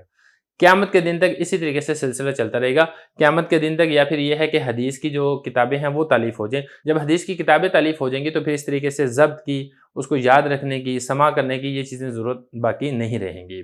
تو یہ فرمایا یہاں تک کہ اس کو تبلیغ کر دے دوسرے شخص تک، یہی والا حکم ہوگا، بندہ ایک ہو یا پوری جماعت ہو، اس وقت پھر اس شخص کا ذمہ اللہ تعالیٰ کے نزدیک فارغ ہو جائے گا۔ اللہ تعالیٰ کے نزدیک یہ شخص بری و ذمہ ہو جائے گا اگر اس نے صحیح طریقے سے سنا ہے، صحیح طریقے سے ضبط کیا ہے، صحیح طریقے سے حفظ کیا ہے، صحیح طریقے سے یاد رکھا ہے، پھر اس کو صحیح طریقے سے آگے نقل کر دیا ہے۔ پھر دوسرے انسان کا ذمہ اس کے ساتھ مشغول ہو جائے گا، اور پھر یہ دوسرا انسان اس کو ادا کرے گا آگے کسی اور شخص تک۔ اسی طریقے سے سلسلہ چلتا رہے گا قیامت کے دن تک، یا پھر اس دن تک جس دن تک حدیث کی کتابیں تالیف کی جائے۔ جب حدیث کی کتابیں تالیف ہو جائیں گی، پھر حدیث وہاں پر جمع ہو جائے گی، محفوظ ہو جائے گی، تو پھر اس کے بعد وہ جو حدیث کی کتابیں ہیں اس کو صحیح طریقے سے آگے نقل کرنا، یہ ذمہ داری ہوگی۔ آج کل کے دور کے اندر تو یہ ذمہ داری بھی باقی نہیں رہی ہے، پرنٹ میڈیا ہے، الیکٹرانک میڈیا ہے، تو حدیث کی جو کتابیں جس طریقے سے پرانے زمانے کے اندر لکھی گئی تھی وہ صحیح سالم آج کے دور کے اندر بالکل ویسے ہی پائی جاتی ہیں۔ وَهَذَا بِخِلَافِ الْقُرْآنِ، یہ والا جو مسئلہ ہے حدیث کا مسئلہ، یہ قرآن مجید کے برخلاف ہے۔ دیکھیں قرآن مجید کے اندر اس کے معنی کا سمجھنا یہ شرط نہیں ہے۔ قرآن مجید کی کوئی آیت ہے، کسی نے حفظ کی ہے، اگرچہ اس کو اس آیت کا مطلب اور معنی اور مفہوم نہ آتا ہو، وہ تب بھی اس کو آگے نقل کر دیتا ہے، یہ معتبر ہے۔ لیکن خبر واحد کے اندر ایسا نہیں ہے۔ خبر واحد میں اگر آپ نے کوئی حدیث سنی ہے تو آپ کو نہ صرف یہ کہ آپ وہ حدیث سنیں بلکہ اس کا معنی بھی سمجھیں، یہ بھی ضروری ہے۔ تو قرآن مجید میں اور حدیث کے اندر تھوڑا سا فرق ہے۔ تو یہ فرما رہے ہیں وَهَذَا بِخِلَافِ الْقُرْآنِ، یہ جو حدیث کا مسئلہ ہے یہ قرآن کے برعکس ہے، کیونکہ قرآن مجید کے نقل کرنے کے اندر اس کے معنی کا سمجھنا یہ شرط نہیں ہے، کیونکہ قرآن مجید اپنی اصل کے اندر شروع سے ہی ہدایت کے ائمہ سے نقل ہو رہا ہے۔ مخلوق میں سے بہترین لوگوں نے بہت ضبط کامل کے ساتھ قرآن مجید کو نقل کیا ہے۔ تو اور دوسری بات یہ بھی ہے کہ قرآن مجید کی حفاظت کا ذمہ اللہ تعالیٰ نے خود لیا ہے۔ جب اللہ تعالیٰ نے خود حفاظت کا ذمہ لیا ہے تو قرآن مجید کے اندر تو تغیر و تبدیلی ہو نہیں سکتی ہے۔ قرآن مجید کے اندر تو کوئی جھوٹی آیت کوئی ایڈ کر ہی نہیں سکتا ہے، لہذا قرآن مجید کے اندر اتنی سختی نہیں ہے جتنی سختی حدیث کے اندر کی گئی ہے۔ تو یہ فرمایا ہے کہ یہ جو مسئلہ ہے قرآن مجید کے برعکس ہے، اس لیے کہ قرآن مجید کو نقل کرنے کے لیے اس کے معنی کا سمجھنا شرط نہیں ہے، اس لیے کہ قرآن مجید ثابت نہیں ہے اپنی اصل میں، یعنی شروع سے ہی قرآن مجید ثابت نہیں ہے، مگر ہدایت کے ائمہ کے ساتھ اور مخلوق میں سے بہترین لوگوں کے ساتھ انہوں نے ضبط تام کے بعد قرآن مجید کو نقل کیا ہے۔ اور دوسری بات ایک اور بھی ہے کہ قرآن مجید کے جو الفاظ ہیں وہ اپنی ذات کے اندر ہی معجز ہیں، عاجز کر دینے والے ہیں۔ قرآن مجید یہ چونکہ اللہ تعالیٰ کا کلام ہے لہذا کلام الناس کے مشابہ نہیں ہے۔ اگر کوئی شخص اپنی طرف سے گھڑ کے کوئی آیت لکھنا چاہے بھی تو نہیں لکھ سکتا ہے۔ کیوں؟ کیونکہ اگر کوئی شخص اپنی طرف سے گھڑ کے لکھے گا تو وہ تو کلام الناس ہے، اور وہ کلام اللہ ہے۔ کلام اللہ اور کلام الناس میں زمین آسمان کا فرق ہے۔ کسی کے اندر بھی عربی کی تھوڑی سی بھی شدھ بدھ اور مہارت ہوگی، وہ دونوں کلاموں کے درمیان آسانی سے فرق کر لے گا، اور دودھ کا دودھ اور پانی کا پانی بخوبی ہو جائے گا۔ لہذا قرآن مجید کے اندر تبدیلی اور قرآن مجید کے اندر دو نمبری کرنا ممکن نہیں ہے۔ تو یہ فرمایا کہ قرآن مجید کے جو الفاظ ہیں وہ اپنی ذات کے اندر ہی عاجز کر دینے والے ہیں، لوگ عاجز ہیں، لوگ نقلی ایڈ نہیں کر سکتے۔ اور دوسری بات یہ ہے کہ بہت سارے احکام ایسے ہیں جو قرآن مجید کے محض الفاظ کے ساتھ ہی متعلق ہوتے ہیں، جس میں معنی کا اعتبار نہیں ہے۔ حدیث کی بات الگ ہے، قرآن مجید کی بات الگ ہے، تو فرق بتا رہے ہیں نا کہ قرآن مجید اور حدیث میں کیسے کیسے فرق ہے۔ تو ایک فرق یہ بھی ہے، جب قرآن مجید کے صرف الفاظ کو نقل کرنا جائز ہے، اگرچہ معنی کو سمجھنا ضروری نہیں ہے۔ کیوں؟ تو اس کی وجہ ایک یہ بھی ہے کہ بہت سے احکام ایسے ہیں جو صرف قرآن مجید کے الفاظ کے ساتھ ہی متعلق ہوتے ہیں۔ مثال کے طور پہ جنبی اب قرآن مجید نہیں پڑھ سکتا ہے، چاہے معنی سمجھتا ہو چاہے معنی نہ سمجھتا ہو، حائزہ ہے حائزہ قرآن مجید نہیں پڑھ سکتی ہے وغیرہ ذالکہ۔ اور دوسری بات ایک اور یہ بھی ہے کہ قرآن مجید جو ہے یہ تبدیلی سے محفوظ ہے، مصون اس کا مطلب یہی ہے تبدیلی سے محفوظ ہے، تغیر اور تبدیلی سے قرآن مجید محفوظ ہے۔ اللہ تعالیٰ خود فرماتے ہیں اِنَّا نَحْنُ نَزَّلْنَا الذِّکْرَ، ہم نے اس نصیحت یعنی قرآن مجید کو نازل کیا ہے اور ہم خود ہی اس کی حفاظت کرنے والے ہیں، لہذا قرآن مجید کے الفاظ کا نقل کرنا اس شخص کے لیے بھی صحیح ہے لیست لہ معرفۃ بمعنہ، جس کو قرآن مجید کے معنی کی معرفت نہیں ہے، پہچان نہیں ہے، صرف محض اگر الفاظ یاد کر کے آگے نقل کر دیتا ہے جس طریقے سے چھوٹے بچے حفظ کرتے ہیں تو ایسا کرنا بھی جائز اور درست ہے، لیکن خبر واحد کے اندر ایسی چیز نہیں ہے۔ خبر واحد میں نہ صرف یہ کہ آپ نے الفاظ کو صحیح طریقے سے نقل کرنا ہے بلکہ الفاظ سے جس معنی کا ارادہ کیا گیا ہے چاہے وہ معنی لغوی ہے چاہے وہ معنی شرعی ہے آپ کو اس معنی کا بھی معلوم ہونا یہ لازم اور ضروری ہے۔ بسم اللہ الرحمن الرحیم، نور الانوار کا باب ہے راوی کی شرائط، سبق نمبر 3 میں خوش آمدید۔ آج کے سبق کے اندر ہم تیسری شرط عدالت کے بارے میں پڑھیں گے۔ عبارت دیکھ لیں، والعدالت هي الاستقامة في الدين وهو يتفاوت إلى درجات متفاوتة بالإفراط والتعصب والمعتبر ها هنا كمالها وهو رجحان جهة الدين والعقل على طريق الهوى والشهوة حتى إذا ارتكب كبيرة وصر على صغيرة سقطت عدالته وإن لم يصر على صغيرة بل يلم بها أحيانا لم تسقط عدالته لأن الاحتراز عن جميع ذلك من خواص الأنبياء ومتعذر في حق عامة البشر والإصرار على ذلك۔ یہ رضی اللہ عنہ لکھا ہوا تھا کتاب میں لیکن یہ میرے خیال سے اس طریقے سے یہاں پر نہیں آئے گا۔ والإصرار على ذلك يكون بمنزلة الكبيرة فيجب الاحتراز عنه وفي الكبائر اختلاف، فعن ابن عمر رضی اللہ عنہما أنها 7: الاشراك بالله وقتل النفس المؤمنة وقذف المحصنة والفرار من الزحف وأكل مال اليتيم وعقوق الوالدين المسلمين والإلحاد في الحرم۔ وروى أبو هريرة رضی اللہ عنہ مع ذلك أكل الربا، وعلي رضی اللہ عنہ أضاف إلى ذلك السرقة وشرب الخمر، وزاد بعضهم الزنا واللواطة والسحر وشهادة الزور واليمين الكاذبة وقطع الطريق والغيبة والقمار، وكيلهما أمران إضافيان فكل ذنب باعتبار ما تحته كبير وباعتبار ما فوقه صغير دون القاصر، وهو ما ثبت بظاهر الإسلام واعتدال العقل، فإن ظاهر أن كل من هو مسلم معتدل العقل لا يكذب ويمتنع عن خلاف الشرع، ولكن هذا لا يكفي لرواية الحديث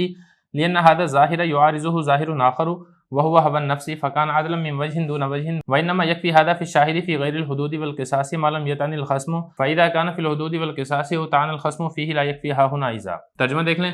اور عدالت وہ دین میں استقامت کا نام ہے اور یہ متفاوت ہوتا ہے یعنی تبدیل ہوتا ہے مختلف درجات کی طرف افراد کے ساتھ اور تعصب کے ساتھ، اور معتبر ہے یہاں پر اس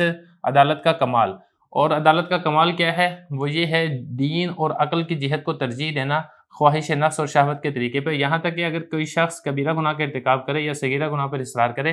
تو ایسے شخص کی عدالت ساقط ہو جاتی ہے، اور اگر وہ صغیرہ گناہ کا اصرار نہیں کرتا ہے بلکہ صغیرہ گناہ میں کبھی کبھار وہ مبتلا ہو جاتا ہے تو ایسے شخص کی عدالت ساقط نہیں ہوگی، اس لیے کہ ان تمام صغیرہ گناہوں سے بچنا یہ تو انبیاء کا خاصہ ہے، اور عام انسانوں کے حق میں یہ والی چیز متعذر ہے یعنی ناممکن ہے، اور اصرار کرنا صغیرہ گناہوں کے اوپر یہ بمنزلہ کبیرہ گناہوں کے ہے، لہذا اس سے بچنا یہ واجب ہے، اور کبیرہ گناہوں میں اختلاف ہے۔ حضرت ابن عمر رضی اللہ عنہ سے روایت ہے کہ کبیرہ گناہ 7 ہیں: اللہ تعالیٰ کے ساتھ شریک ٹھہرانا، اور مومن جان کا قتل کرنا، اور پاک دامن عورت کے اوپر تہمت لگانا، شادی شدہ پاک دامن عورت پہ، اور جنگ سے فرار کرنا، اور یتیم کا مال کھانا، اور مسلمان والدین کی نافرمانی کرنا، اور حرم کے اندر گناہ کرنا۔ اور حضرت ابو ہریرہ رضی اللہ عنہ نے اس کے ساتھ سود کا کھانا اس کا اضافہ کیا ہے، اور حضرت علی رضی اللہ عنہ نے اس کے ساتھ چوری کو ملایا ہے اور شراب کے پینے کو ملایا ہے، اور بعض حضرات نے اس کے ساتھ زنا، لواطت اور جادو اس کا بھی اضافہ کیا ہے، اور اسی طریقے سے جھوٹی گواہی اور جھوٹی قسم، وقت و طریق اور ڈاکہ اور غیبت اور جوا، ان چیزوں کو بھی اس کے ساتھ شامل کیا ہے۔ اور یہ بھی کہا جاتا ہے کہ صغیرہ اور کبیرہ یہ ایک اضافی امر ہیں دونوں، ہر گناہ اپنے ماتحت کے اعتبار سے کبیرہ گناہ ہے اور اپنے مافوق کے اعتبار سے صغیرہ گناہ ہے، تو عدالت کامل ضروری ہے، قاصر یہ کافی نہیں ہے۔ قاصر عدالت وہ ہوتی ہے جو ظاہر اسلام اور عقل کے معتدل ہونے سے ثابت ہوتی ہے، اس لیے کہ ظاہر تو یہ والی بات بتاتا ہے کہ ہر وہ شخص جو مسلمان ہے عقل کے اعتبار سے وہ معتدل ہے، وہ جھوٹ نہیں بولے گا اور وہ خلاف شرع کاموں سے بچے گا، لیکن یہ والی عدالت کافی نہیں ہے حدیث کی روایت میں، اس لیے کہ یہ والا ظاہر ایسا ہے، اس کے مقابلے میں ایک اور ظاہر ہے، اور وہ کیا ہے؟ وہ خواہش نفس ہے، تو لہذا ایسا شخص ایک اعتبار سے تو عادل ہوگا، دوسرے اعتبار سے عادل نہیں ہوگا۔ سوائے اس کے نہیں، یہ والی عدالت گواہ کے اندر کافی ہے، سوائے حدود اور قصاص کے، جب تک کہ جھگڑالو اس کے بارے میں طعن نہ کرے، اور جب مسئلہ حدود اور قصاص کا ہو یا جھگڑالو یعنی فریق مخالف اس کے بارے میں تان کرے تو وہاں پر بھی یہ والی عدالت کافی نہیں ہوگی۔ عبارت ہو چکی ہے، ترجمہ ہو چکا ہے، اب چلتے ہیں اس کی تشریح کی طرف۔ خبر واحد کے راوی کے اندر چند صفات کا پایا جانا ضروری ہے۔ 2 صفات کے بارے میں ہم گزشتہ 2 سبقوں کے اندر پڑھ چکے ہیں، تیسری صفت کے بارے میں آج کے سبق کے اندر ہم پڑھ رہے ہیں۔ تیسری صفت جو کہ راوی کے اندر پایا جانا ضروری ہے وہ ہے عدالت۔ عدالت کہتے ہیں کس کو؟ خود ہی یہاں پر تعریف کی گئی ہے، وہ ہی الاستقامت فی الدین، یعنی دین کے اندر استقامت اختیار کرنا۔ اب یہ جو دین کے اندر استقامت اختیار کرنا ہے اس کے مختلف درجات ہیں۔ جس قدر دین کے اوپر استقامت اختیار کرنے میں مستحکم اور قوت کے ساتھ قائم ہوگا، اسی درجے کا وہ شخص اعلیٰ ترین عادل ہوگا۔ اور روایت حدیث کے باب کے اندر جس عدالت کا اعتبار کیا گیا ہے، یہاں پر بھی عدالت کامل کا اعتبار کیا گیا ہے، بالکل ایسے ہی جیسا کہ ہم نے گزشتہ سبق کے اندر پڑھا تھا کہ ضبط کامل کا ہونا ضروری ہے، اسی طرح ہم نے اس سے پہلے والے سبق کے اندر بھی کامل والی شرط کا ہم نے خیال اور لحاظ کیا تھا۔ حضرت عبارت دیکھیں، فرما رہے ہیں کہ عدالت یہ دین کے اوپر استقامت کا نام ہے۔ اب یہ جو دین کے اوپر استقامت ہے یہ مختلف درجات کی طرف متفاوت ہوتا ہے، مطلب اس میں فرق ہوتا ہے۔ ایک درجہ ہے، اس کے اوپر دوسرا درجہ ہے، اس کے اوپر تیسرا درجہ ہے، اس کے اوپر چوتھا درجہ ہے۔ اوپر والے درجے کو دیکھیں گے تو نیچے والا درجہ اس سے کم ہے، اس سے نیچے والا درجہ اس سے کم ہے۔ تو افراط بڑھنے کے ساتھ بھی اس کے درجات تبدیل ہوتے رہتے ہیں، اور تعصب، اگر تعصب ہے دین کے اوپر بندہ ڈٹا ہوا ہے، اس اعتبار سے بھی اس کے درجات بلند ہوتے رہتے ہیں۔ اور معتبر یہاں پر کیا ہے؟ عدالت میں فرما رہے ہیں عدالت میں بھی یہاں پر کمال عدالت یہ معتبر ہے، یعنی اعلیٰ درجے کی دین کے اوپر استقامت ہو تو وہ یہاں پر روایت حدیث کے اندر معتبر ہے۔ تو اب یہاں پہ سوال یہ پیدا ہوگا کہ اعلیٰ درجے کی دین کے اوپر استقامت اس کا کیسے پتہ چلے گا؟ تو وہ بتا رہے ہیں کہ اعلیٰ درجے کی دین کے اوپر استقامت یہ ہے کہ دین اور عقل کی جہت کو ترجیح دینے والا ہو، خواہش نفس اور شہوت کے طریقے کے اوپر۔ یعنی ایسا نہیں ہے کہ خواہش نفس کے لیے یا شہوت کو پورا کرنے کے لیے دین کو چھوڑ دے، عقل کو چھوڑ دے، لیکن جہاں کہیں بھی خواہش نفس اور دین کا مقابلہ ہو تو دین کو اختیار کرے، جہاں کہیں بھی عقل اور شہوت کا مقابلہ ہو تو پھر عقل کو اختیار کرے۔ تو اگر کسی شخص کے اندر یہ والی چیز پائی جاتی ہے تو ہم یہ کہیں گے کہ ایسے شخص کے اندر کامل طریقے سے عدالت پائی جا رہی ہے۔ تو یہ بتایا کہ یہ کامل عدالت کیسے ہوگی؟ وہ دین کو ترجیح دینا ہے، عقل کو ترجیح دینا ہے، کس کے اوپر؟ خواہش نفس کے طریقے پر اور شہوت کے طریقے پہ۔ حتیٰ کہ اگر کوئی شخص ایسا ہے جو کبیرہ گناہوں کا ارتکاب کرتا ہے تو ظاہر ہے وہ شہوت کو ترجیح دے رہا ہے، تو جب وہ شہوت کو ترجیح دے رہا ہے، خواہش نفس کو ترجیح دے رہا ہے، تو ایسے شخص کے اندر عدالت کامل نہیں ہے۔ یا اسی طریقے سے اگر کوئی شخص ایسا ہے جو صغیرہ گناہوں کے اوپر اصرار کرتا ہے، بعض طلبہ یہ پوچھتے ہیں کہ صغیرہ گناہ اس کی کوئی مثال؟ اس کی مثال میں آپ کو دیتا ہوں، جیسے مسجد کے اندر داخل ہوتے وقت بایاں پاؤں پہلے رکھنا، تو اب یہ صغیرہ گناہ ہے۔ اگر کوئی شخص کبھی کبھار اسے مسجد میں داخل ہوتے ہوئے بایاں پاؤں اس نے پہلے داخل کر دیا ہے تو پھر تو ہم کہیں گے کہ اس نے کبھی کبھار کیا ہے، اس کا اعتبار نہیں ہے۔ لیکن اگر کسی شخص کا معمول ہے وہ جب بھی مسجد کے اندر داخل ہوتا ہے وہ بایاں پاؤں ہی پہلے مسجد کے اندر داخل کرتا ہے، تو ہم یہ کہیں گے کہ یہ صغیرہ گناہوں کے اوپر اصرار کرنے والا ہے، اور صغیرہ گناہ کے اوپر اصرار کرنے سے وہ صغیرہ نہیں رہتا بلکہ وہ کبیرہ بن جاتا ہے۔ تو خلاصہ یہ ہے کہ اگر کوئی شخص ایسا ہے جو صغیرہ گناہوں کے اوپر اصرار کرتا ہے تو ایسے شخص کی عدالت ساقط ہو جائے گی، اور اگر صغیرہ گناہوں کے اوپر اصرار نہیں کرتا ہے بل یلم بہا احیانا علما یلم علمام، اس کا مطلب ہوتا ہے گناہ کے اندر مبتلا ہو جانا، بلکہ صغیرہ گناہوں کے اندر احیانا کبھی کبھار وہ گناہ کے اندر اگر مبتلا ہو بھی جاتا ہے تو لم تسقط عدالتہ، تو ایسے شخص کی عدالت ساقط نہیں ہوگی۔ کیونکہ اگر آپ ایسا بندہ تلاش کریں جو بالکل صغیرہ گناہ بھی نہ کرتا ہو تو پھر ایسا بندہ نہیں ملے گا۔ یہ تو صرف انبیاء کا ہی خاصہ ہے، جو خاص انبیاء ہیں، اللہ تعالیٰ کے خاص اور چنیدہ نبی اور رسول ہیں، وہی صغیرہ گناہوں سے بچ سکتے ہیں۔ عام انسانوں کے حق میں صغیرہ گناہوں سے بچنا بالکل ناممکن ہے۔ تو یہ بتا رہے ہیں کہ احتراز یعنی بچنا عن جمیع ذالک، ان تمام صغیرہ گناہوں سے بچنا یہ تو انبیاء کا خاصہ ہے، اور عام انسانوں کے حق میں یہ والی بات متعذر ناممکن ہے، محال ہے۔ والاصرار علی ذلک، یہ دیکھیں یہاں پہ جو انہوں نے رضی اللہ عنہ لکھا نا، میرا خیال یہ ہے کہ جو کاتب نے یا جس طریقے کمپوزنگ کرنے والے نے جب اس نے علی کا لفظ دیکھا تو وہ یہ سمجھا کہ یہ حضرت علی رضی اللہ عنہ کی بات ہے، انہوں نے اس کے ساتھ رضی اللہ عنہ لکھ دیا، لیکن یہ علی نہیں ہے بلکہ یہ علا ہے، تو اس کو اس طریقے سے ہونا چاہیے والاصرار علی ذلک، یعنی صغیرہ گناہوں کے اوپر اگر کوئی شخص اصرار کرتا ہے تو یہ بمنزلہ کبیرہ گناہوں کے ہیں، تو جب یہ بمنزلہ کبیرہ گناہوں کے ہیں تو ایسے شخص کی عدالت ساقط ہو جائے گی اور ایسے شخص سے پھر حدیث نہیں لی جائے گی۔ فیجب الاحتراز عنہ، لہذا صغیرہ گناہوں پر اصرار کرنے سے بچنا یہ بھی لازم اور ضروری ہے۔ وفی الکبائر اختلاف، اور کبیرہ گناہوں کے بارے میں اختلاف، یعنی کبیرہ گناہ کتنے ہیں اس کے بارے میں مختلف روایات ہیں جو کہ یہاں پہ ذکر کی گئی ہیں۔ حضرت ابن عمر رضی اللہ عنہ فرماتے ہیں کہ کبیرہ گناہ 7 ہیں۔ نمبر 1 اللہ تعالیٰ کے ساتھ شریک ٹھہرانا، نمبر 2 مومن جان کا قتل کرنا، نمبر 3 محصنہ شادی شدہ پاک دامن عورت کے اوپر تہمت لگانا، زنا کی تہمت لگانا۔ محصنہ کا مطلب یہ ہوتا ہے کہ کوئی عورت ایسی ہے اس کی شادی ہو چکی ہے، بعد میں اگرچہ طلاق ہو چکی ہو تو ایسی عورت کو محصنہ کہا جائے گا، اور اگر ایسا کوئی مرد ہے تو اس کو محصن کہا جائے گا۔ تو اگر کوئی اس کے اوپر تہمت لگاتا ہے زنا کی، یا اسی طریقے سے کوئی اور جھوٹا الزام لگاتا ہے تو یہ جھوٹا الزام اور جھوٹی تہمت لگانا یہ بھی کبیرہ گناہ ہے۔ اور اسی طرح جنگ سے فرار، جہاد ہو رہا ہے، جہاد میں اگر کوئی سپاہی پیٹ پھیر کر بھاگ جاتا ہے تو یہ بھی کبیرہ گناہ ہے۔ اور اسی طرح یتیم کا ناحق مال کھانا یہ بھی کبیرہ گناہ ہے۔ مسلمان والدین کی نافرمانی یہ بھی کبیرہ گناہ ہے۔ 6 والالحاد فی الحرم، اور حرم کے اندر گناہ کرنا. دیکھیں ہر گناہ کرنا ویسے ہی ہر جگہ پر غلط ہے، لیکن حدود حرم کے اندر اگر کوئی شخص گناہ کرتا ہے یا گناہ کی طرف مائل ہوتا ہے تو اس کا وبال اور اس کا جو عذاب ہے وہ دیگر گناہوں کی بنسبت زیادہ ہے. جبکہ حضرت ابو ہریرہ رضی اللہ عنہ نے اس کے ساتھ کچھ گناہوں کا مزید اضافہ کیا. وہ فرماتے ہیں کہ سود کا کھانا یہ بھی کبیرہ گناہ ہے. حضرت علی رضی اللہ عنہ نے اس کے ساتھ چند مزید گناہوں کا اضافہ کیا. وہ فرماتے ہیں چوری یہ بھی کبیرہ گناہ ہے، شراب کا پینا یہ بھی کبیرہ گناہ ہے. بعض حضرات نے اس میں زنا اور لواطت اس کو بھی شامل کیا ہے، جادو کو بھی اس کے اندر شامل کیا ہے، جھوٹی گواہی دینا اس کو بھی شامل کیا ہے، جھوٹی قسم اٹھانا اس کو بھی شامل کیا ہے، قطع الطریق ڈکیتی اس کو بھی شامل کیا ہے، غیبت اس کو بھی کبیرہ گناہوں میں شامل کیا ہے، قمار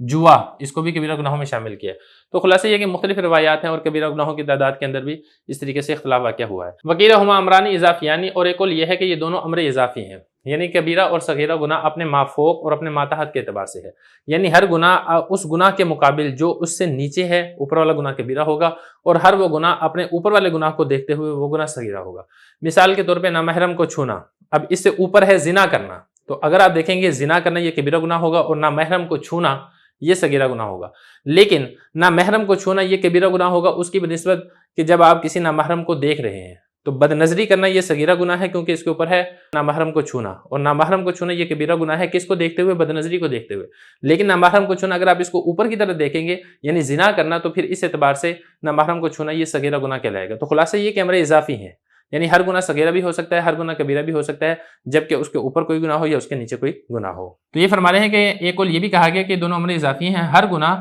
اپنے ماتحت کے اعتبار سے، یعنی اسے اگر نیچے والے گناہ کو دیکھیں گے تو اوپر والا گناہ کیا ہے؟ وہ کبیرہ ہے، اور اپنے مافوق کے اعتبار سے، یعنی اگر اسے اوپر والے گناہ کو دیکھیں گے تو نیچے والا گناہ کیا ہے؟ وہ صغیرہ ہے. تو خلاصہ یہ کہ صغیرہ گناہوں کی تعداد کے اندر اس طریقے سے اختلاف واقع ہوا ہے. تو بتانا یہ چاہ رہے ہیں کہ جو عدالت ہے یہ بھی راوی کے اندر پائے جانا ضروری ہے، لیکن عدالت بھی کامل عدالت کا ہونا ضروری ہے.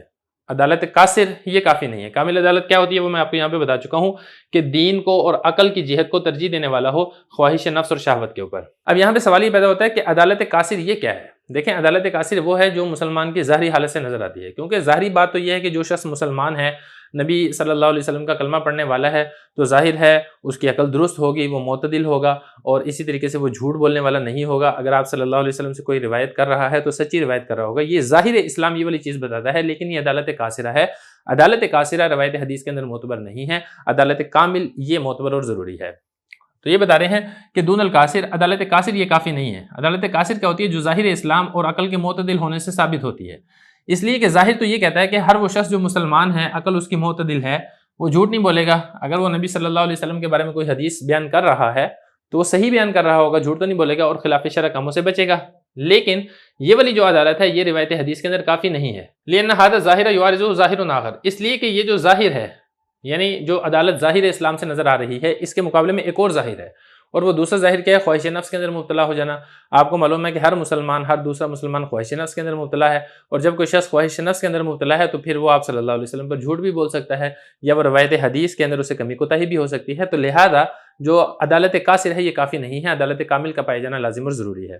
تو یہ بتا رہے ہیں کہ یہ جو ظاہر ہے، یعنی ظاہر اسلام سے جو عدالت ثابت ہو رہی ہے، اس کے مقابلے میں یعارضہ، یعنی اس کے مقابلے میں ظاہر آخر ایک اور ظاہر ہے. وہ دوسرا ظاہر کیا ہے؟ وہ یہ ہے خواہش نفس. تو لہذا یہ والا شخص ایک اعتبار سے تو عادل ہوگا، دوسرے اعتبار سے عادل نہیں ہوگا. اگر آپ اس کے ظاہر اسلام کو دیکھیں گے تب تو آپ کو یہ شخص عادل نظر آئے گا، لیکن اگر آپ خواہش نفس کو دیکھیں گے، یہ والا شخص خواہش نفس کے اندر مبتلا ہے، تو اس اعتبار سے تو عادل نہیں ہے. تو ایک اعتبار سے عادل ہے، ایک اعتبار سے عادل نہیں ہے، اور ہم نے حدیث لینی ہے، لہذا ہم نے احتیاط کے اوپر عمل کرنا ہے. تو ایسے شخص سے ہم حدیث نہیں لیں گے جس کے بارے میں ہمیں 100% کنفرمیشن نہ ہو عادل ہونے کے بارے میں. وَإِنَّمَا يَكْفِي هَذَا فِي الشَّاهِدِ فِي غَيْرِ الْحُدُودِ وَالْقِصَاصِ. یہ ایک اعتراض ہے اور اس کا یہاں سے جواب دیا جا رہا ہے. اعتراض یہاں پر یہ ہو رہا ہے کہ آپ نے کہا کہ ظاہر اسلام سے جو عدالت ثابت ہو رہی ہے یہ عدالت قاصر ہے اور یہ روایت حدیث کے اندر معتبر نہیں ہے، جبکہ ایسا شخص اگر گواہی دیتا ہے تو اس کی گواہی تو لی جاتی ہے. مثال کے طور پہ ایک شخص ظاہراً مسلمان ہے، اگرچہ اس کی عدالت کامل درجے کی نہیں ہے، اگر وہ نکاح کے موقع کے اوپر گواہ بنتا ہے تو یہ گواہی درست ہے، یا اسی طریقے سے خرید و فروخت کے موقع کے اوپر گواہ بنتا ہے، یا کوئی اور معاملے کے اندر گواہ بنتا ہے، تو ایسے شخص کی گواہی معتبر ہے، اگرچہ یہاں پہ اس کے اندر عدالت قاصر پائی جا رہی ہے. تو اس کا یہاں سے جواب دیا جا رہا ہے کہ دیکھیں ایسا گواہ جس کے اندر عدالت قاصر ہے اور اس کی گواہی معتبر ہے، یہ ہر جگہ پر معتبر نہیں ہے. پہلی بات تو آپ یہ سمجھیں کہ حدود اور قصاص کے اندر ایسے گواہ کی گواہی معتبر نہیں ہے. حدود و قصاص کے اندر اگر کوئی شخص گواہی دیتا ہے تو اس کے اندر عدالت کامل کا ہونا ضروری ہے، عدالت قاصر سے کام نہیں چلے گا. دوسری بات یہ ہے کہ حدود و قصاص کے علاوہ اگر ایسا شخص گواہی دیتا ہے تو تب اس وقت تک معتبر ہے جب تک فریق مخالف ایسے گواہ کے اوپر اعتراض نہ کرے. اگر فریق مخالف ایسے گواہ کے اوپر اعتراض کر دیتا ہے کہ یہ والا جو گواہ ہے یہ معتبر نہیں ہے، اس کے اندر عدالت قاصر درجے کی ہے، تو ایسا گواہ پھر گواہی نہیں دے سکتا۔ تو یہ فرمایا کہ یہ والی جو عدالت قاصر ہے، یہ جو گواہ کے اندر کافی ہے یا کفایت کر جاتی ہے، تسلیم کر لی جاتی ہے۔ پہلی بات تو یہ کہ حدود اور قصاص کے علاوہ میں کفایت کرتی ہے، اور دوسری بات یہ ہے کہ جب تک خصم جھگڑالو آپ کا فریق مخالف تان نہ کرے، اعتراض نہ کرے، اس وقت اس گواہ کی گواہی قبول کی جاتی ہے۔ البتہ اگر معاملہ حدود و قصاص کا ہو یا جو فریق مخالف ہے وہ تان کر دے، تو پھر دیگر معاملات کے اندر بھی ایسے گواہ کی گواہی معتبر نہیں ہے جس کے اندر عدالت قاصر درجے کی پائی جاتی ہے۔ پھر یہ تو پھر روایت حدیث ہے، حدیث کا باب ہے، یہاں پر تو انتہا درجے کی احتیاط کا پایا جانا لازم اور ضروری ہے۔ تو روایت حدیث میں ہم عدالت قاصر والے شخص کی روایت ہم کیسے لے سکتے ہیں؟ ہم نہیں لے سکتے ہیں۔ عدالت کامل ہوگی تو تبھی روایت لی جائے گی خبر واحد، وگرنہ روایت نہیں لی جائے گی۔ بسم اللہ الرحمن الرحیم۔ نور الانوار کا باب ہے راوی کی شرائط، سبق نمبر 4 میں خوش آمدید۔ آج کے سبق کے اندر ہم راوی کی چوتھی شرط اسلام کے بارے میں پڑھیں گے۔ عبارت دیکھ لیں، والاسلام هو التصدیق والاقرار باللہ تعالی کما هو واقع فالتصدیق عبارۃ عن نسبت الصدق الى المخبر اختیارا لان الاذعان قد يقع في قلب الكافر بالضرورۃ ولا يسمى ذلك ایمانا قال اللہ تعالی یعرفونه كما يعرفون ابناءهم وحصول هذا المعنى للكفار ممنوع ولو سلم فكفرهم باعتبار امارات الانکار والاقرار شرط لاجراء الاحکام او رکن مثل التصدیق باسمائه وصفاته بدل من قوله بالله ويحتمل ان يكون متعلقا بالواقع المقدر خبرا لهو والاسماء هي المشتقات من الرحمن والرحیم والعلیم والقدیر والصفات هي مبادل المشتقات من العلم والقدرت وقبول احکامه وشرائعه يحتمل ان يكون مرفوعا معطوفا على الاقرار ويحتمل ان يكون مجرورا معطوفا على قوله باسمائه وصفاته وشرط فيه البيان اجمالا كما ذكرنا اي الشرط في الاسلام بيان الشرائع اجمالا بان يقول كل ما جاء به محمد فهو حق وان الله تعالى مع جميع صفاته قديم ثابت حق وقد كان النبي صلى الله عليه وسلم يكتفي بالايمان الاجمالي حيث قال لاعرابي شهد بهلال رمضان اتشهد ان لا اله الا الله وان محمد رسول الله قال نعم فقبل شهادته وحكم بالصوم وقال لجارية اين الله قالت في السماء فقال من انا فقالت انت رسول الله فقال لمالكها اعتقها فانها مؤمنة وقال بعض المشايخ لا بد من الوصف الى التفصيل حتى اذا بلغت المرأة فاستوصفت الاسلام فلم تصف فانها تبين من زوجها وجعل ذلك ردة منها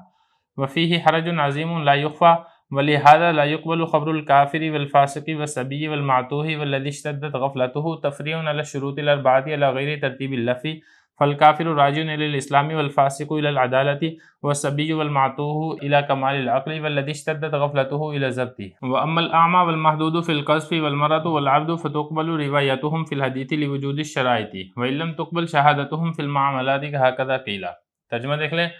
اور اسلام وہ تصدیق کرنا ہے اور اقرار کرنا ہے اللہ تعالیٰ پر جیسا کہ حقیقت میں واقع ہے، اور تصدیق یہ نام ہے صدق کی نسبت کرنے کا خبر دینے والے کی طرف اپنے اختیار سے، اس لیے کہ دل سے اقرار کرنا کبھی تو کافر کے قلب میں بھی واقع ہو جاتا ہے ضرورت کی وجہ سے، لیکن اس کا نام ایمان نہیں رکھا جاتا ہے۔ اللہ تعالیٰ نے فرمایا ہے یہ یہودی آپ کو ایسے پہچانتے ہیں جیسے اپنے بیٹوں کو پہچانتے ہیں، اور اس معنی کا حاصل ہونا کفار کے لیے منع ہے، اور اگر تسلیم کر بھی لیا جائے کہ یہ والا معنی کفار کو حاصل ہے تو ان کا کفر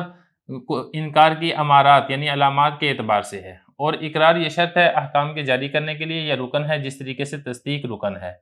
بِأَسْمَائِهِ وَصِفَاتِهِ اس کا تعلق ہے اللہ تعالیٰ کے ساتھ، یعنی یہ جو لفظ اللہ ہے اس سے بدل واقع ہو رہا ہے، اور یہ بھی احتمال ہے کہ بِأَسْمَائِهِ وَصِفَاتِهِ متعلق ہو واقع کے جو کہ یہاں پر محذوف ہے، اور یہ خبر بن رہا ہوا ضمیر کی، اور اسماء یہ مشتقات ہیں رحمان رحیم علیم قدیر سے، اور صفات یہ علم قدرت وغیرہ مشتقات کے مبادی ہیں۔ وقبول احکامہ و شرائعہ اس میں احتمال ہے کہ آپ اس کے اوپر رفع پڑھیں، اور اس صورت میں اس کا عطف ہوگا اقرار پر، اور یہ بھی احتمال ہے کہ یہ مجرور ہو، اس صورت میں اس کا عطف ہوگا بِأَسْمَائِهِ وَصِفَاتِهِ کے اوپر۔ اور شرط اس میں بیان کرنا ہے اجمالاً جیسا کہ ہم نے ذکر کیا، یعنی اسلام میں شرط یہ ہے کہ شریعتوں کو بیان کرے اجمالی طریقے سے، بئیں طور کہ وہ شخص یہ کہے ہر وہ چیز جو محمد صلی اللہ علیہ وسلم لے کر آئے ہیں وہ حق ہے، اور اللہ تعالیٰ اپنی تمام صفات کے ساتھ قدیم ہے، ثابت ہے، حق ہے، اور نبی کریم صلی اللہ علیہ وسلم نے اجمالی ایمان پر اکتفا کیا تھا اس حیثیت سے کہ آپ صلی اللہ علیہ وسلم نے اس دیہاتی سے کہا جس نے رمضان کے چاند کی گواہی دی تھی، آپ صلی اللہ علیہ وسلم نے اسے فرمایا کہ تو گواہی دیتا ہے کہ نہیں ہے کوئی معبود سوائے اللہ کے اور محمد اللہ کے رسول ہیں؟ اس نے کہا جی ہاں، تو آپ صلی اللہ علیہ وسلم نے اس کی گواہی کو قبول کر لیا اور روزہ رکھنے کا حکم دیا،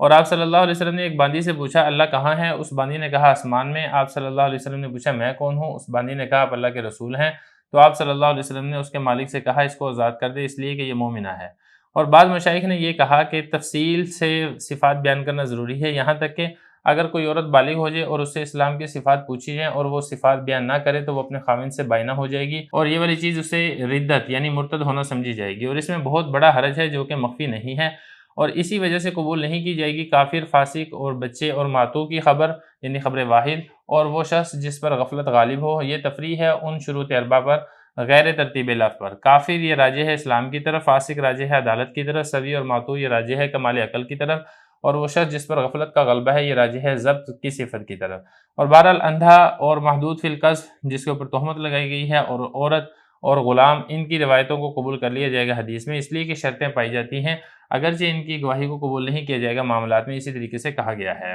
عبارت ہو چکی ہے، ترجمہ ہو چکا ہے، اب چلتے ہیں اس کی تشریح کی طرف۔ کون سی صفات راوی میں پائے جانا ضروری ہیں، تب راوی کی خبر واحد حجت اور دلیل بنے گی۔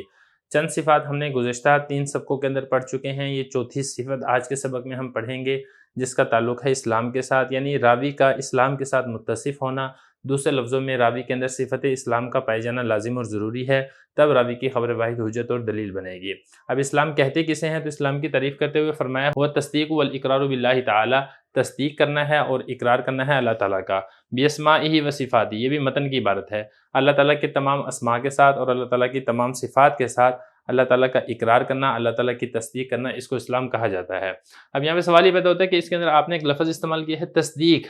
تصدیق کس کو کہتے ہیں؟ تو اس کے بعد آگے تصدیق کی تعریف کرتے ہوئے فرمایا ہے کہ تصدیق یہ نام ہے سچ کی نسبت کرنا خبر دینے والے کی طرف۔ مثال کے طور پہ ایک شخص ہے، وہ آپ کو کوئی خبر دیتا ہے اور آپ اس کی تصدیق کر لیں کہ ہاں جی آپ نے خبر سچی دی ہے، سچائی کی نسبت آپ مخبر یعنی خبر دینے والے کی طرف کرتے ہیں، تو دوسرے لفظوں میں آپ مخبر کی تصدیق کرنے والے ہیں۔ تو یہ فرمایا کہ تصدیق یہ نام ہے سچ کی نسبت کرنا مخبر کی طرف اختیاراً، اپنے اختیار سے۔ بعض اوقات ایسا ہوتا ہے کہ انسان خبر دینے والے کو سچا سمجھتا تو ہے، لیکن اپنے اختیار سے اس کی طرف سچ کی نسبت نہیں کرتا ہے۔ سچا سمجھنا یہ الگ بات ہے، اور اپنے اختیار سے اس کو سچا قرار دینا یہ الگ بات ہے، تو سچا قرار دینا اس کو تصدیق کہا جاتا ہے۔ تو یہ آگے فرمایا لین الاذعان، اس لیے کہ قلبی طور پر اقرار کرنا، یعنی دل سے کسی کو سچا سمجھنا، یہ تو کفار کے دل کے اندر بھی واقع ہوتا ہے۔ کافر کے بارے میں قرآن مجید کے اندر بھی یہ والی بات آتی ہے کہ وہ نبی کریم صلی اللہ علیہ وسلم کو دل سے سچا سمجھتے تھے، لیکن سچائی کی نسبت آپ صلی اللہ علیہ وسلم کی طرف نہیں کرتے تھے،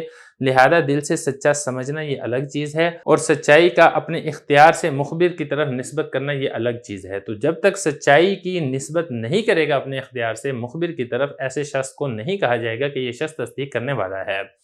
تو یہ فرما رہے ہیں کہ اذعان یعنی دل سے اقرار کرنا، یہ تو کافروں کے دل کے اندر بھی واقع ہو جاتا ہے بالضرورہ، ضرورت کی وجہ سے، یعنی بعض اوقات ایسے معجزات سامنے آ جاتے ہیں کہ جن کو مانے بغیر کوئی چارہ کار نہیں رہتا ہے۔ جس طریقے سے یہودیوں نے نبی کریم صلی اللہ علیہ وسلم کی علامات اور آپ صلی اللہ علیہ وسلم کی نشانیاں تورات کے اندر پڑھ لی تھی، معجزات دیکھ لیے تھے، تو دل سے وہ مانتے تھے آپ صلی اللہ علیہ وسلم سچے ہیں، لیکن اپنے اختیار سے سچائی کی نسبت آپ صلی اللہ علیہ وسلم کی طرف نہیں کرتے تھے، لہذا ان کو مومن نہیں کہا جائے گا۔ یہ فرمایا ولا یسمى ذلك ایمانا، تو دل سے کسی کو سچا سمجھنا اس کا نام ایمان نہیں رکھا جائے گا جب تک اپنے اختیار سے سچائی کی نسبت نہیں کرے گا۔ اللہ تعالیٰ نے بھی قرآن مجید میں یہی فرمایا ہے یعرفونہ کما یعرفون ابناءہم، یہ جو یہودی ہیں یہ آپ صلی اللہ علیہ وسلم کو اس طریقے سے پہچانتے ہیں جیسے کہ اپنے بچوں کو پہچانتا ہے۔ آدمی اپنے بچوں کو پہچاننے میں کوئی غلطی نہیں کر سکتا ہے، چاہے اس کا بچہ 1000 افراد کے اندر، لاکھوں کروڑوں بندوں کے اندر بھی موجود کیوں نہ ہو، وہ اپنے بچوں کو دیگر بچوں سے الگ کر لے گا، پہچان لے گا۔ بالکل ایسے ہی یہودی بھی آپ صلی اللہ علیہ وسلم کو پہچانتے تھے، دل سے آپ صلی اللہ علیہ وسلم کو سچا سمجھتے تھے، لیکن اپنے اختیار سے سچائی کی نسبت نہیں کرتے تھے، اسی وجہ سے اللہ تعالیٰ نے ان کو مومن قرار نہیں دیا ہے۔ یہی فرمایا وَحُصُولُ هَذَا الْمَعْنَى لِلْكُفَّارِ مَمْنُوعٌ، اور کفار کے لیے یہ والا معنی منع ہے، یعنی کفار سچائی کی نسبت آپ مخبر کے یعنی آپ صلی اللہ علیہ وسلم کی طرف اپنے اختیار سے نہیں کرتے تھے، لہذا ان کے لیے ایمان والا معنی یا ان کے لیے تصدیق والا معنی یہ منع ہے، ان کو مومن اور ان کو مصدق نہیں کہا جائے گا۔ اور اگر بالفرض یہ والی بات تسلیم کر بھی لی جائے کہ کفار اپنے اختیار سے سچائی کی نسبت نبی کریم صلی اللہ علیہ وسلم کی طرف کرتے تھے، تو اس کے باوجود ان کو مومن نہیں کہا جائے گا، اس کے باوجود ان کو تصدیق کرنے والا نہیں کہا جائے گا، کیونکہ ایمان کے لیے اور تصدیق کرنے کے لیے یہ والی شرط بھی پائی جانا ضروری ہے کہ کفر کی علامات میں سے کوئی علامت ان کے اوپر نہ پائی جائے، جبکہ ان کے اوپر کفر کی علامات پائی جاتی تھی۔ اور دوسری بات یہ ہے کہ یہ زبان سے اقرار نہیں کرتے تھے، اگر بالفرض ان کے دل کے اندر ایمان موجود بھی تھا تو ان کو چاہیے تھا کہ زبان سے اقرار کریں، کیونکہ جب تک کوئی شخص زبان سے اقرار نہیں کرے گا اسلام کے احکام اس کے اوپر ہم جاری نہیں کر سکتے ہیں، کیونکہ اس کے دل کے اندر کیا ہے یہ تو ہمیں تبھی معلوم ہوگا جب وہ زبان سے خود اقرار کرے گا۔ تو خلاصہ کلام یہ ہے کہ اگر یہ والی بات ہم تسلیم کر بھی لیں کہ کفار اپنے اختیار سے سچائی کی نسبت، اول تو وہ کرتے نہیں تھے، لیکن اگر ہم یہ والی بات تسلیم کر بھی لیں کہ اپنے اختیار سے سچائی کی نسبت آپ صلی اللہ علیہ وسلم کی طرف کرتے تھے، اس کے باوجود کفار کو، یہود کو مومن نہیں کہا جائے گا۔ کیوں؟ کیونکہ ان کے اوپر کفر کی علامات پائی جا رہی ہیں، اور اسلام اور ایمان کے لیے یہ بھی ضروری ہے کہ آپ کفر کی علامات اس سے اپنے آپ کو چھٹکارا اور نجات دلائیں۔ تو یہ فرمایا کہ اگر تسلیم کر بھی لیا جائے کہ یہ اپنے اختیار سے نسبت کرتے تھے سچائی کی طرف، پھر بھی اس کے باوجود جو ان کو کافر کہا جائے گا یا ان کے جو کفر ثابت کیا جائے گا وہ اس اعتبار سے کہ ان کے اوپر انکار یعنی کفر کی علامات پائی جا رہی ہیں۔ اور دوسری بات یہ ہے کہ اقرار کرنا، دین اسلام کا اقرار کرنا یہ شرط ہے احکام کے اجرا کے لیے۔ دیکھیں اقرار اس کی حیثیت کیا ہے دین اسلام میں،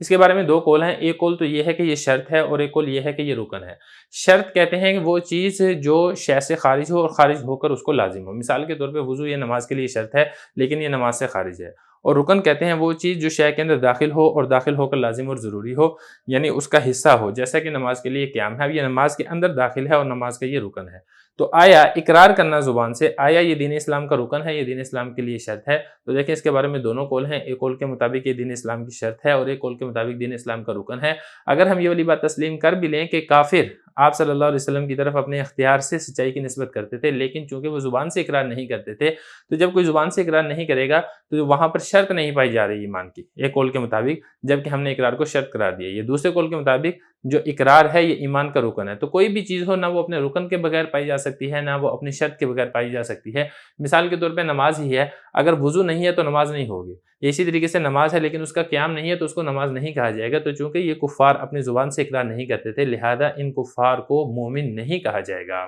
تو یہ فرمایا کہ جو زبان سے اقرار کرنا ہے یہ شرط ہے احکام کے اجرا یعنی جاری کرنے کے لیے، اور دوسرے قول کے مطابق یہ رکن ہے۔ جس طریقے سے تصدیق کرنا یعنی دل سے مخبر کو سچا سمجھنا یہ ایمان کے لیے رکن کی حیثیت رکھتا ہے، بالکل ایسے ہی اقرار کرنا یہ بھی ایمان کے لیے رکن کی حیثیت رکھتا ہے۔ اب یہ جو آگے میں نے آپ کو بتایا نا کہ متن کا حصہ یہ بھی ہے بِأَسْمَائِهِ وَصِفَاتِهِ، یعنی اللہ تعالیٰ کی تصدیق کرنا، اللہ تعالیٰ کا اقرار کرنا اللہ تعالیٰ کے اسماء کے ساتھ اور اللہ تعالیٰ کی صفات کے ساتھ۔ اب یہاں سے اس کی ترکیبی حیثیت بتا رہے ہیں کہ یہ جو یہاں پہ ہے نا باللہ تعالی، باللہ یہ مبدل منہ ہے، اور بِأَسْمَائِهِ وَصِفَاتِهِ یہ سے بدل واقع ہو رہا ہے، یعنی اللہ تعالیٰ کے اوپر جو ایمان لانا ہے، اللہ تعالیٰ کا جو اقرار کرنا ہے، اس کا کیا مطلب ہے؟ اس کا مطلب یہ ہے کہ اللہ تعالیٰ کے اسماء اور اللہ تعالیٰ کی صفات کے ساتھ اللہ تعالیٰ کے اوپر ایمان لانا ہے، اللہ تعالیٰ کی ذات کا اقرار کرنا ہے۔ تو ایک قول تو یہ ہے کہ آپ نے اس کے اوپر جر پڑھنی ہے، آپ نے اس کو اس طریقے سے پڑھنا ہے باللہ تعالی بِأَسْمَائِهِ وَصِفَاتِهِ وَيَحْتَمِلُ أَن يَكُونَ مُتَعَلِّقًا بِالْوَاقِعِ الْمُقَدَّرِ۔ اس کی دوسری ترکیبی حیثیت بتا رہے ہیں کہ دیکھیں اس کی دوسری ترکیبی حیثیت اس طریقے سے ہے کہ جو بِأَسْمَائِهِ اور وصفاتِهِ یہ جار مجرور مل کر یہ واقعن شبہ فعل کے متعلق ہوگا، اور واقعن شبہ فعل ہے، اس میں ہوا ضمیر فاعل ہے، شبہ فعل اپنے فاعل اور متعلق سے مل کر جملہ ہو کر یہ جو پیچھے ہوا مبتدا ہے اس ہوا مبتدا کے لیے خبر واقع ہوگا۔ تو خلاصہ کلام یہ ہے کہ ترکیبی حیثیت دونوں ہیں، ایک تو یہ ہے کہ یہ باللہ اس سے بدل واقع ہو، باللہ مبدل منہ بنا دیں، دوسرا یہ ہے کہ بِأَسْمَائِهِ وَصِفَاتِهِ آپ اس کو واقعن کے متعلق کریں، اور واقعن یہ پھر یہ بن جائے گا جو ہوا ہے پہلے یہاں پر اس ہوا مبتدا کی خبر واقع ہوگا۔ تو یہ بتا رہے ہیں کہ اس میں اس بات کا بھی احتمال ہے کہ یہ جو بِأَسْمَائِهِ وَصِفَاتِهِ ہے یہ متعلق واقع رہو واقع کے، متعلق ہو واقع کے جو کہ مقدر یعنی چھپا ہوا ہے، اور یہ جو واقع ہے یہ خبر بنے ہوا کی، وہ ہوا جو پہلے والاسلاموں کے آگے موجود ہے۔ والاسماء ہی المشتقات، تو یہ فرمایا کہ اسماء یہ مشتقات ہیں، یعنی اسماء مشتقہ ہیں، جی مثال کے طور پہ رحمان ہے، رحیم ہے، علیم ہے، قدیر ہے، اور اللہ تعالیٰ کی صفات یعنی جو ابتدائی طور پر علم، قدرت اور دیگر صفات سے ابتدائی طور پر جو مشتق صفات نکالی گئی ہیں وہ سارے کے سارے ان کو ایمان لانا بھی لازم اور ضروری ہے۔ اس کے بعد جو متن ہے نا، متن کی عبارت میں یہ ہے وقبول احکامہ و شرائعہ، یعنی اسلام کے لیے یہ بھی ضروری ہے کہ اللہ تعالیٰ کے احکام کو قبول کیا جائے اور اللہ تعالیٰ کی شریعتوں کو اس کو بھی قبول کیا جائے۔ اب اس کے بارے میں پہلے یہ بتا رہے ہیں کہ یہ جو قبول ہے اس کے اوپر آپ رفع بھی پڑھ سکتے ہیں اور آپ اس کے اوپر جر بھی پڑھ سکتے ہیں۔ آپ اس کو ایسے ہی پڑھ سکتے ہیں قبول احکامہ و شرائعہ، یعنی احتمال ہے اس بات کے اوپر کہ آپ اس کے اوپر رفع پڑھیں۔ اس صورت میں اگر آپ اس کے اوپر رفع پڑھیں گے نا تو پھر اس کا عطف ہوگا اقرار کے اوپر، یعنی اقرار کرنا اللہ تعالیٰ کا، اللہ تعالیٰ کے تمام اسماء اور صفات کے ساتھ، اور اقرار کرنا اللہ تعالیٰ کے احکام کے قبول کرنے کا اور اللہ تعالیٰ کی شریعتوں کو قبول کرنے کا۔ یہ اس وقت ہوگا جب آپ قبول کے اوپر رفع پڑھیں گے، اور آپ اس کے اوپر جر بھی پڑھ سکتے ہیں، آپ اس کو ایسے ہی پڑھ سکتے ہیں وَقُبُولِ أَحْكَامِهِ وَشَرَائِعِهِ۔ اس صورت کے اندر اس کا تعلق ہوگا باللہ کے ساتھ، یعنی باللہ تعالیٰ بِأَسْمَائِهِ وَصِفَاتِهِ، اور باللہ تعالیٰ قبول احکامہ وشرائعہ، یہ اس کا مطلب ہوگا۔ تو یہ بتا رہے ہیں کہ اس میں اس بات کا بھی احتمال ہے کہ آپ اس کے اوپر رفع پڑھیں۔ اس صورت میں اس کا جو عطف ہوگا وہ ہوگا اقرار کے اوپر، یعنی جس طریقے سے اقرار کے اوپر رفع ہے بالکل ایسے ہی آپ قبول اس کے اوپر بھی رفع پڑھیں گے، اور اس میں بھی اس بات کا بھی احتمال ہے کہ آپ اس کے اوپر جر پڑھیں، قبولی احکامی، اس صورت میں اس کا عطف ہوگا بِأَسْمَائِهِ وَصِفَاتِهِ کے اوپر۔ تو اللہ تعالیٰ کے احکام، اللہ تعالیٰ کی شریعتوں کو قبول کرنا لازم اور ضروری ہے۔ اگر آپ اللہ تعالیٰ کی ذات کے اوپر تو ایمان لاتے ہیں، اللہ تعالیٰ کے اسماء، اللہ تعالیٰ کی صفات کو تو تسلیم کرتے ہیں، لیکن اگر آپ اللہ تعالیٰ کے احکام کو قبول نہیں کرتے ہیں، اللہ تعالیٰ کی جانب سے جو شریعت میں لازم اور ضروری امور ہیں اس کو آپ قبول نہیں کرتے ہیں، مثال کے طور پہ نماز ہے، آپ نماز کا انکار کر دیتے ہیں، اگرچہ آپ اللہ تعالیٰ کا اقرار ہی کیوں نہ کر رہے ہوں تو تب بھی آپ کو مسلمان نہیں کہا جائے گا۔ تو یہ فرمایا کہ اللہ تعالیٰ کے احکام کو قبول کرنا اور اللہ تعالیٰ کی شریعتوں کو قبول کرنا لازم اور ضروری ہے۔ اب یہاں پہ سوال ہی پیدا ہوتا ہے کہ اللہ تعالیٰ کے احکام کو، اللہ تعالیٰ کی شریعت کو قبول کرنا لازم اور ضروری ہے، اس کے بغیر کوئی شخص مسلمان نہیں ہوگا، تو احکام تو بہت زیادہ ہیں، ہر آدمی کو تو اتنے احکام یاد نہیں ہو سکتے، تو اس کے بارے میں یہاں سے جواب دیا جا رہا ہے کہ شرط جو ہے نا احکام کے بارے میں، شریعت کے بارے میں، وہ یہ ہے کہ اجمالاً بیان کر دے، جیسا کہ ہم نے ذکر کیا، یعنی کوئی شخص مسلمان تب ہوگا جب وہ شریعت کا بیان کر دے اجمالی طور پر۔ اجمالی طور پر وہ اس طریقے سے بیان کرے گا، وہ یہ کہے گا کہ آپ صلی اللہ علیہ وسلم جو کچھ بھی دین اسلام کے بارے میں مسئلہ لے کر رہے ہیں وہ حق ہے، اور اللہ تعالیٰ اپنی تمام صفات کے ساتھ قدیم ہے، ثابت ہے، حق ہے، صرف اتنا کافی ہے۔ اگر کوئی شخص یہ والی بات کہہ دیتا ہے تو ایسا شخص مومن اور مسلمان ہے۔ ضروری نہیں ہے کہ دین اسلام کے تمام احکام اس کو مکمل تفصیل کے ساتھ معلوم ہو اور وہ اس تفصیل کے ساتھ بتائے تو تبھی وہ شخص مومن ہوگا، یہ والی بات لازم اور ضروری نہیں ہے۔ اب اس پہ سوال یہ پیدا ہوتا ہے کہ آپ یہ والی بات کیسے کہہ رہے ہیں کہ اجمالی طور پر بیان کر دینا کافی ہے؟ تو دیکھیں اس کی اصل ہمیں حدیث سے بھی ملتی ہے، دو حدیثیں یہاں پر ذکر کی ہیں جس میں نبی کریم صلی اللہ علیہ وسلم نے اجمالی ایمان کو قبول کیا ہے، تو لہذا اس سے یہی والی بات ثابت ہوتی ہے کہ مسلمان ہونے کے لیے شریعت کا اجمالی علم ہونا اور شریعت کے اوپر اجمالی ایمان لینا یہ کافی ہے، تفصیلی طور پر علم ہونا اور تفصیلی طور پر بیان کرنا یہ لازم اور ضروری نہیں ہے۔ اب دو حدیثیں کون سی وہ ذکر کر رہے ہیں کہ آپ صلی اللہ علیہ وسلم نے بھی اجمالی ایمان کے اوپر اکتفا کیا تھا۔ پہلی حدیث یہ ہے کہ ایک دیہاتی آیا اور دیہاتی نے کہا کہ میں نے رمضان کا چاند دیکھ لیا ہے۔ اب آیا اس دیہاتی کی گواہی قبول کی جائے گی یا نہیں قبول کی جائے گی؟ جب وہ دیہاتی آپ صلی اللہ علیہ وسلم کے پاس آیا ہے جس نے رمضان کے چاند کی گواہی دی، تو آپ صلی اللہ علیہ وسلم نے اسے پوچھا کیا تو گواہی دیتا ہے کہ نہیں ہے کوئی معبود سوائے اللہ کے اور محمد اللہ کے رسول ہیں؟ اس نے کہا جی ہاں میں گواہی دیتا ہوں۔ تو آپ صلی اللہ علیہ وسلم نے اس عرابی، اس دیہاتی نے جو چاند کی گواہی دی تھی، اس گواہی کو قبول کر دیا اور تمام مسلمانوں کو رمضان کے روزے رکھنے کا حکم دیا۔ تو یہاں پر بھی یہی والی بات ثابت ہو رہی ہے کہ آپ صلی اللہ علیہ وسلم نے اس دیہاتی سے اجمالی ایمان کے بارے میں پوچھا، تفصیلی طور پر نہیں پوچھا، اسے نمازوں کے بارے میں نہیں پوچھا، اسے روزوں کے بارے میں نہیں پوچھا، اسے زکوٰۃ اور حج کے بارے میں نہیں پوچھا، اسے دیگر شریعت کے احکام اور مسائل کے بارے میں نہیں پوچھا، صرف اجمالی طور پر پوچھا اور اس نے اجمالی طور پر اپنے ایمان کا اقرار کر دیا۔ تو لہٰذا مسلمان ہونا یہ لازم اور ضروری تھا چاند کے بارے میں گواہی دینے کے لیے، اس لیے آپ صلی اللہ علیہ وسلم نے اس کی گواہی کو قبول کر لیا۔ تو آپ صلی اللہ علیہ وسلم کا گواہی کو قبول کرنا، جس سے یہ والی بات ثابت ہو رہی ہے کہ اس دیہاتی کا ایمان ثابت تھا۔ اگر دیہاتی کا ایمان ثابت نہ ہوتا تو آپ صلی اللہ علیہ وسلم اس کی گواہی کو بھی قبول نہ کرتے۔ تو یہ فرمایا کہ آپ صلی اللہ علیہ وسلم نے اس کی گواہی کو قبول کر دیا اور لوگوں کو روزے رکھنے کا حکم دیا۔ اسی طریقے سے ایک باندی سے آپ صلی اللہ علیہ وسلم نے پوچھا این اللہ، اللہ کہاں ہے؟ اس باندی نے کہا آسمان میں۔ تو پھر آپ صلی اللہ علیہ وسلم نے اسے پوچھا میں کون ہوں؟ تو اس باندی نے کہا آپ اللہ کے رسول ہیں۔ تو آپ صلی اللہ علیہ وسلم نے اس کے مالک سے کہا اس کو آزاد کر دے، یہ مومنہ ہے۔ اب یہاں پہ دیکھیں اس کو تفصیلی طور پر تو معلوم نہیں تھا، اس نے اجمالی طور پر بتا دیا، اللہ کا اقرار کر دیا، اللہ کے رسول کا اقرار کر دیا۔ تو آپ صلی اللہ علیہ وسلم نے ایسی عورت کو مسلمان قرار دے دیا اور آپ صلی اللہ علیہ وسلم نے اس کے مالک سے فرمایا کہ اس کو آزاد کر دے کہ یہ مومنہ ہے۔ اب اس کے ایمان کو قبول کرنے سے یہ والی بات ثابت ہو رہی ہے کہ ایمان لانے کے لیے شریعت کا تفصیلی علم یہ ہونا ضروری نہیں ہے، اجمالی طور پر اگر کسی کو علم ہے تو ایسا شخص مومن اور مسلمان کہلائے گا۔ خلاصہ کلام یہ نکلے گا کہ ایمان لانے کے لیے اجمالی ایمان اور اجمالی طور پر شریعت کا بتا دینا یہ کافی اور ضروری ہے، تفصیلی طور پر بیان کرنا یہ لازم اور ضروری نہیں ہے۔ بعض مشائخ اس سے اختلاف کرتے ہیں اور وہ یہ کہتے ہیں کہ تفصیلی طور پر بیان کرنا یہ لازم اور ضروری ہے، اگر کوئی تفصیل سے بیان نہیں کرے گا تو ایسے شخص کو مومن نہیں کہا جائے گا۔ پھر اس کے اوپر ایک مسئلے کی تفریح کرتے ہوئے فرمایا ہے کہ ایک عورت اگر بالغ ہوئی اور بالغ ہونے کے بعد پھر اس سے پوچھا گیا اسلام کی صفات کے بارے میں کہ اسلام بتاؤ، اسلام کے اندر کیا کیا احکام و مسائل ہیں، اور اس نے نہ بتایا تو ایسی عورت اپنے خاوند سے بائنہ ہو جائے گی، اور اس کا اسلام کے بارے میں نہ بتانا یہ سمجھا جائے گا کہ یہ عورت مرتد ہو گئی ہے۔ تو بعض مشائخ یہ بھی کہتے ہیں کہ ایمان لانے کے لیے، مسلمان ہونے کے لیے اسلام کے تفصیلی احکام کا علم ہونا ضروری ہے، اسلام کے تفصیلی احکام کا بتانا ضروری ہے۔ اگر کوئی نہیں بتائے گا تو ایسا شخص مومن نہیں ہوگا۔ لیکن بہرحال یہ والا قول مرجوح ہے، یہ والا قول راجح نہیں ہے، راجح قول وہی والا ہے جو پہلے والا ہے، یعنی ایمان اور اسلام کے لیے صرف اور صرف اجمالی طور پر بیان کر دینا اور اجمالی طور پر شریعت کے احکام اور مسائل کو تسلیم کر دینا یہ کافی ہے۔ تفصیلی طور پر نہ تو علم ہونا ضروری ہے اور نہ ہی تفصیلی طور پر بیان کرنا یہ لازم اور ضروری ہے۔ تو یہ فرمانا ہے کہ بعض مشائخ نے یہ کہا کہ تفصیل سے اسلام کی صفات بیان کرنا یہ بھی لازم اور ضروری ہے، یہاں تک کہ اگر کوئی عورت بالغ ہوئی اور اس سے اسلام کی صفات کے بارے میں پوچھا گیا فلم تصف، اس نے اسلام کی صفات نہ بتائیں، اس کو نہیں پتا تھا کہ شریعت کے کون سے احکام اور مسائل ہیں، تو ایسی عورت اپنی خاوند سے بائنہ ہو جائے گی اور اس کو اسلام کی صفات نہ بیان کرنا یہ اس سے ارتداد سمجھا جائے گا، یہ سمجھا جائے گا کہ یہ عورت مرتد ہو گئی ہے۔ آگے حضرت فرما رہے ہیں وفیہ حرج عظیم لا یخفی، اس کے اندر تو بہت بڑا حرج ہے جو مخفی نہیں ہے۔ ظاہر ہے اگر آپ تفصیلی طور پر بیان کرنا یہ لازم اور ضروری قرار دیں گے تو بہت سے لوگ ہیں دنیا کے اندر لاکھوں کروڑوں مسلمان ہیں جن کو ایمان کے بارے میں تفصیل سے معلوم ہی نہیں ہے، شریعت کے احکام کے بارے میں تفصیل سے وہ نہیں جانتے، تو وہ سارے کے سارے مرتد ہونا لازم ہے، کہ سارے کے سارے دین اسلام سے نکل جائیں گے۔ تو اتنی ڈھیر ساری مخلوق کو، اتنے ڈھیر سارے لوگوں کو اسلام سے خارج کرنا پڑے گا، ظاہر ہے اس کے اندر بہت بڑا حرج ہے۔ تو اس طریقے سے یہ والا قول مرجوح ہے۔ راجح قول یہی ہے کہ صرف اجمالی ایمان ہونا اور شریعت کے احکام اور مسائل کا تفصیلی طور پر علم اگر نہیں بھی ہے، تب بھی ایسا شخص مومن اور مسلمان کہلائے گا۔ تو یہ فرمایا وفی حرج عظیم، اگر آپ اسلام کا تفصیلی بیان کرنا، اس کو اگر آپ شرط لگاتے ہیں تو اس کے اندر بہت بڑا حرج ہے، لا یخفی، جو کہ مخفی نہیں ہے۔ آگے دیکھیں ولہذا لا یقبل خبر الکافر، اسی وجہ سے کافر کی خبر واحد کو قبول نہیں کیا جائے گا۔ کیوں؟ کیونکہ یہاں پہ چوتھی شرط اسلام نہیں پائی جا رہی ہے۔ اسی طریقے سے فاسق ہے، صبی ہے، ماتو ہے، ان کی بھی خبر واحد کو قبول نہیں کیا جائے گا۔ کیوں؟ کیونکہ یہاں پر عقل کامل نہیں ہے۔ اور اسی طریقے سے اشتدت غفلت، وہ شخص جس کے اوپر غفلت کا غلبہ ہے، غفلت جس کو شدید طاری ہوتی ہے، اس کی بھی خبر واحد کو قبول نہیں کیا جائے گا۔ کیوں؟ کیونکہ یہاں پر ضبط کامل نہیں ہے۔ آگے دیکھیں تفریع علی الشروط الاربعۃ علی غیر ترتیب اللفظ، یہ تفریع ہے شروط اربع پر غیر ترتیب لفظ پر۔ اس کا کیا مطلب ہے؟ دیکھیں دو لفظ ہوتے ہیں، ایک ہوتا ہے اللفظ اور دوسرا ہوتا ہے نشر۔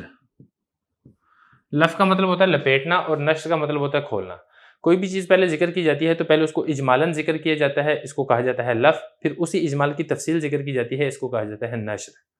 تو لفظ اور نشر آپ نے سمجھ لیا ہے۔ پھر اس میں دیکھیں یہ جو نشر ہے یعنی جو تفصیل ہے، اس کی پھر دو قسمیں ہوتی ہیں۔ ایک اس کی قسم ہوتا ہے نشر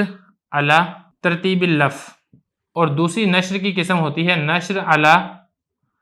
غیر ترتیب اللفظ۔ اب نشر علی ترتیب اللفظ کا مطلب یہ ہوتا ہے کہ پہلے جس چیز کو آپ نے اجمالاً ذکر کیا ہے، تفصیل میں بھی آپ اس کو پہلے ذکر کرتے ہیں، تو اس کو کہا جائے گا کہ آپ نشر علی ترتیب اللفظ کر رہے ہیں۔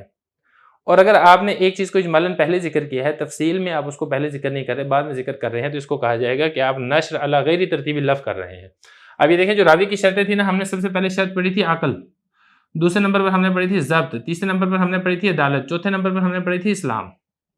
لیکن جب مثالیں لے کر رہے ہیں تو مثال لاتے ہوئے یہ کہا کہ کافر کی خبر واحد قبول نہیں کی جائے گی۔ تو اجمال میں پہلے عقل تھا، تفصیل میں پہلے اسلام لے کر آئے، تو اس کو کہا جائے گا کہ یہ نشر علی غیر ترتیب اللفظ ہے۔ تو یہ فرمایا کہ یہ جو مثالیں دی ہیں یہ شروط اربع کے اوپر تفریع ہے، شروط اربع کے اوپر مثالیں دی ہیں، لیکن یہ مثالیں ہیں علی غیر ترتیب اللفظ۔ کافر یہ راجح ہے اس صفت کی طرف، اسلام کی طرف، یعنی صفت اسلام یہاں پر نہیں پائی جا رہی، اور فاسق یہاں پر یہ راجح ہے صفت عدالت کی طرف، یعنی صفت عدالت یہاں پر نہیں پائی جا رہی، اور صبی ہے اور ماتو ہے یہ راجح ہے کس کی طرف، کمال عقل یہاں پر نہیں پائی جا رہی، اور وہ شخص جس کے اوپر غفلت کا غلبہ ہے، جس کو غفلت شدید ہوتی ہے، یہاں پر صفت ضبط نہیں پائی جا رہی ہے۔ تو خلاصہ یہ ہے کہ تفصیل میں اجمال والی ترتیب اور اجمال والے پیٹرن کا خیال نہیں رکھا گیا ہے، تو اس کو کہا جائے گا نشر علی غیر ترتیب اللفظ۔ وَأَمَّا الْأَعْمَى وَالْمَحْدُودُ فِي الْقَذْفِ وَالْمَرْأَةُ وَالْعَبْدُ، اب یہاں پہ سوال ہی پیدا ہوتا ہے کہ آیا اندھا اگر خبر واحد بیان کرتا ہے تو اس کی روایت قبول کی جائے گی یا نہیں، اور اسی طریقے سے محدود فی القذف، جس کے اوپر کوئی تہمت لگائی گئی ہے، جس کے اوپر کوئی بہتان لگایا گیا ہے اور وہ ثابت نہیں ہوا ہے، تو آیا ایسے شخص اگر خبر واحد کو بیان کرتا ہے تو اس کی خبر واحد قبول کی جائے گی یا نہیں کی جائے گی، یا اسی طریقے سے عورت اگر خبر واحد بیان کرتی ہے تو اس کی خبر واحد قبول کی جائے گی یا نہیں کی جائے گی، یا غلام آزاد نہیں ہے بلکہ غلام ہے وہ خبر واحد بیان کرتا ہے تو آیا اس کی خبر واحد قبول کی جائے گی یا نہیں کی جائے گی۔ تو فرما رہے ہیں کہ ان سب کی خبر واحد حدیث کے اندر قبول کی جائے گی۔ اندھا ہے اس کی بھی قبول کر لی جائے گی، محدود فی القذف کی بھی قبول کر لی جائے گی، عورت کی بھی اور غلام کی بھی۔ کیوں؟ کیونکہ یہاں پر شرائط پائی جا رہی ہیں، کیونکہ یہ جو چار شرطیں تھیں نا، عقل ہو، ضبط ہو، عدالت ہو، اسلام ہو، یہ چاروں کی چاروں شرطیں ان کے اندر بھی پائی جاتی ہیں، لہذا اگر یہ کوئی خبر واحد بیان کرتے ہیں، حدیث بیان کرتے ہیں، تو ان کی خبر واحد قبول کر لی جائے گی۔ البتہ معاملات کے اندر جو ان کی گواہی قبول نہیں کی جاتی ہے وہ ایک الگ مسئلہ ہے، جس کی وجہ سے معاملات کے اندر ان کی گواہی قبول نہیں کی جاتی ہے، لیکن یہ جو خبر واحد والی بات ہے، خبر واحد میں ان کی خبر واحد قبول کی جائے گی اور خبر واحد ان کی معتبر اور حجت ہوگی۔ اسی کے ساتھ ہی ہمارا یہ باب راوی کی شرائط یہاں تک مکمل ہو گیا ہے۔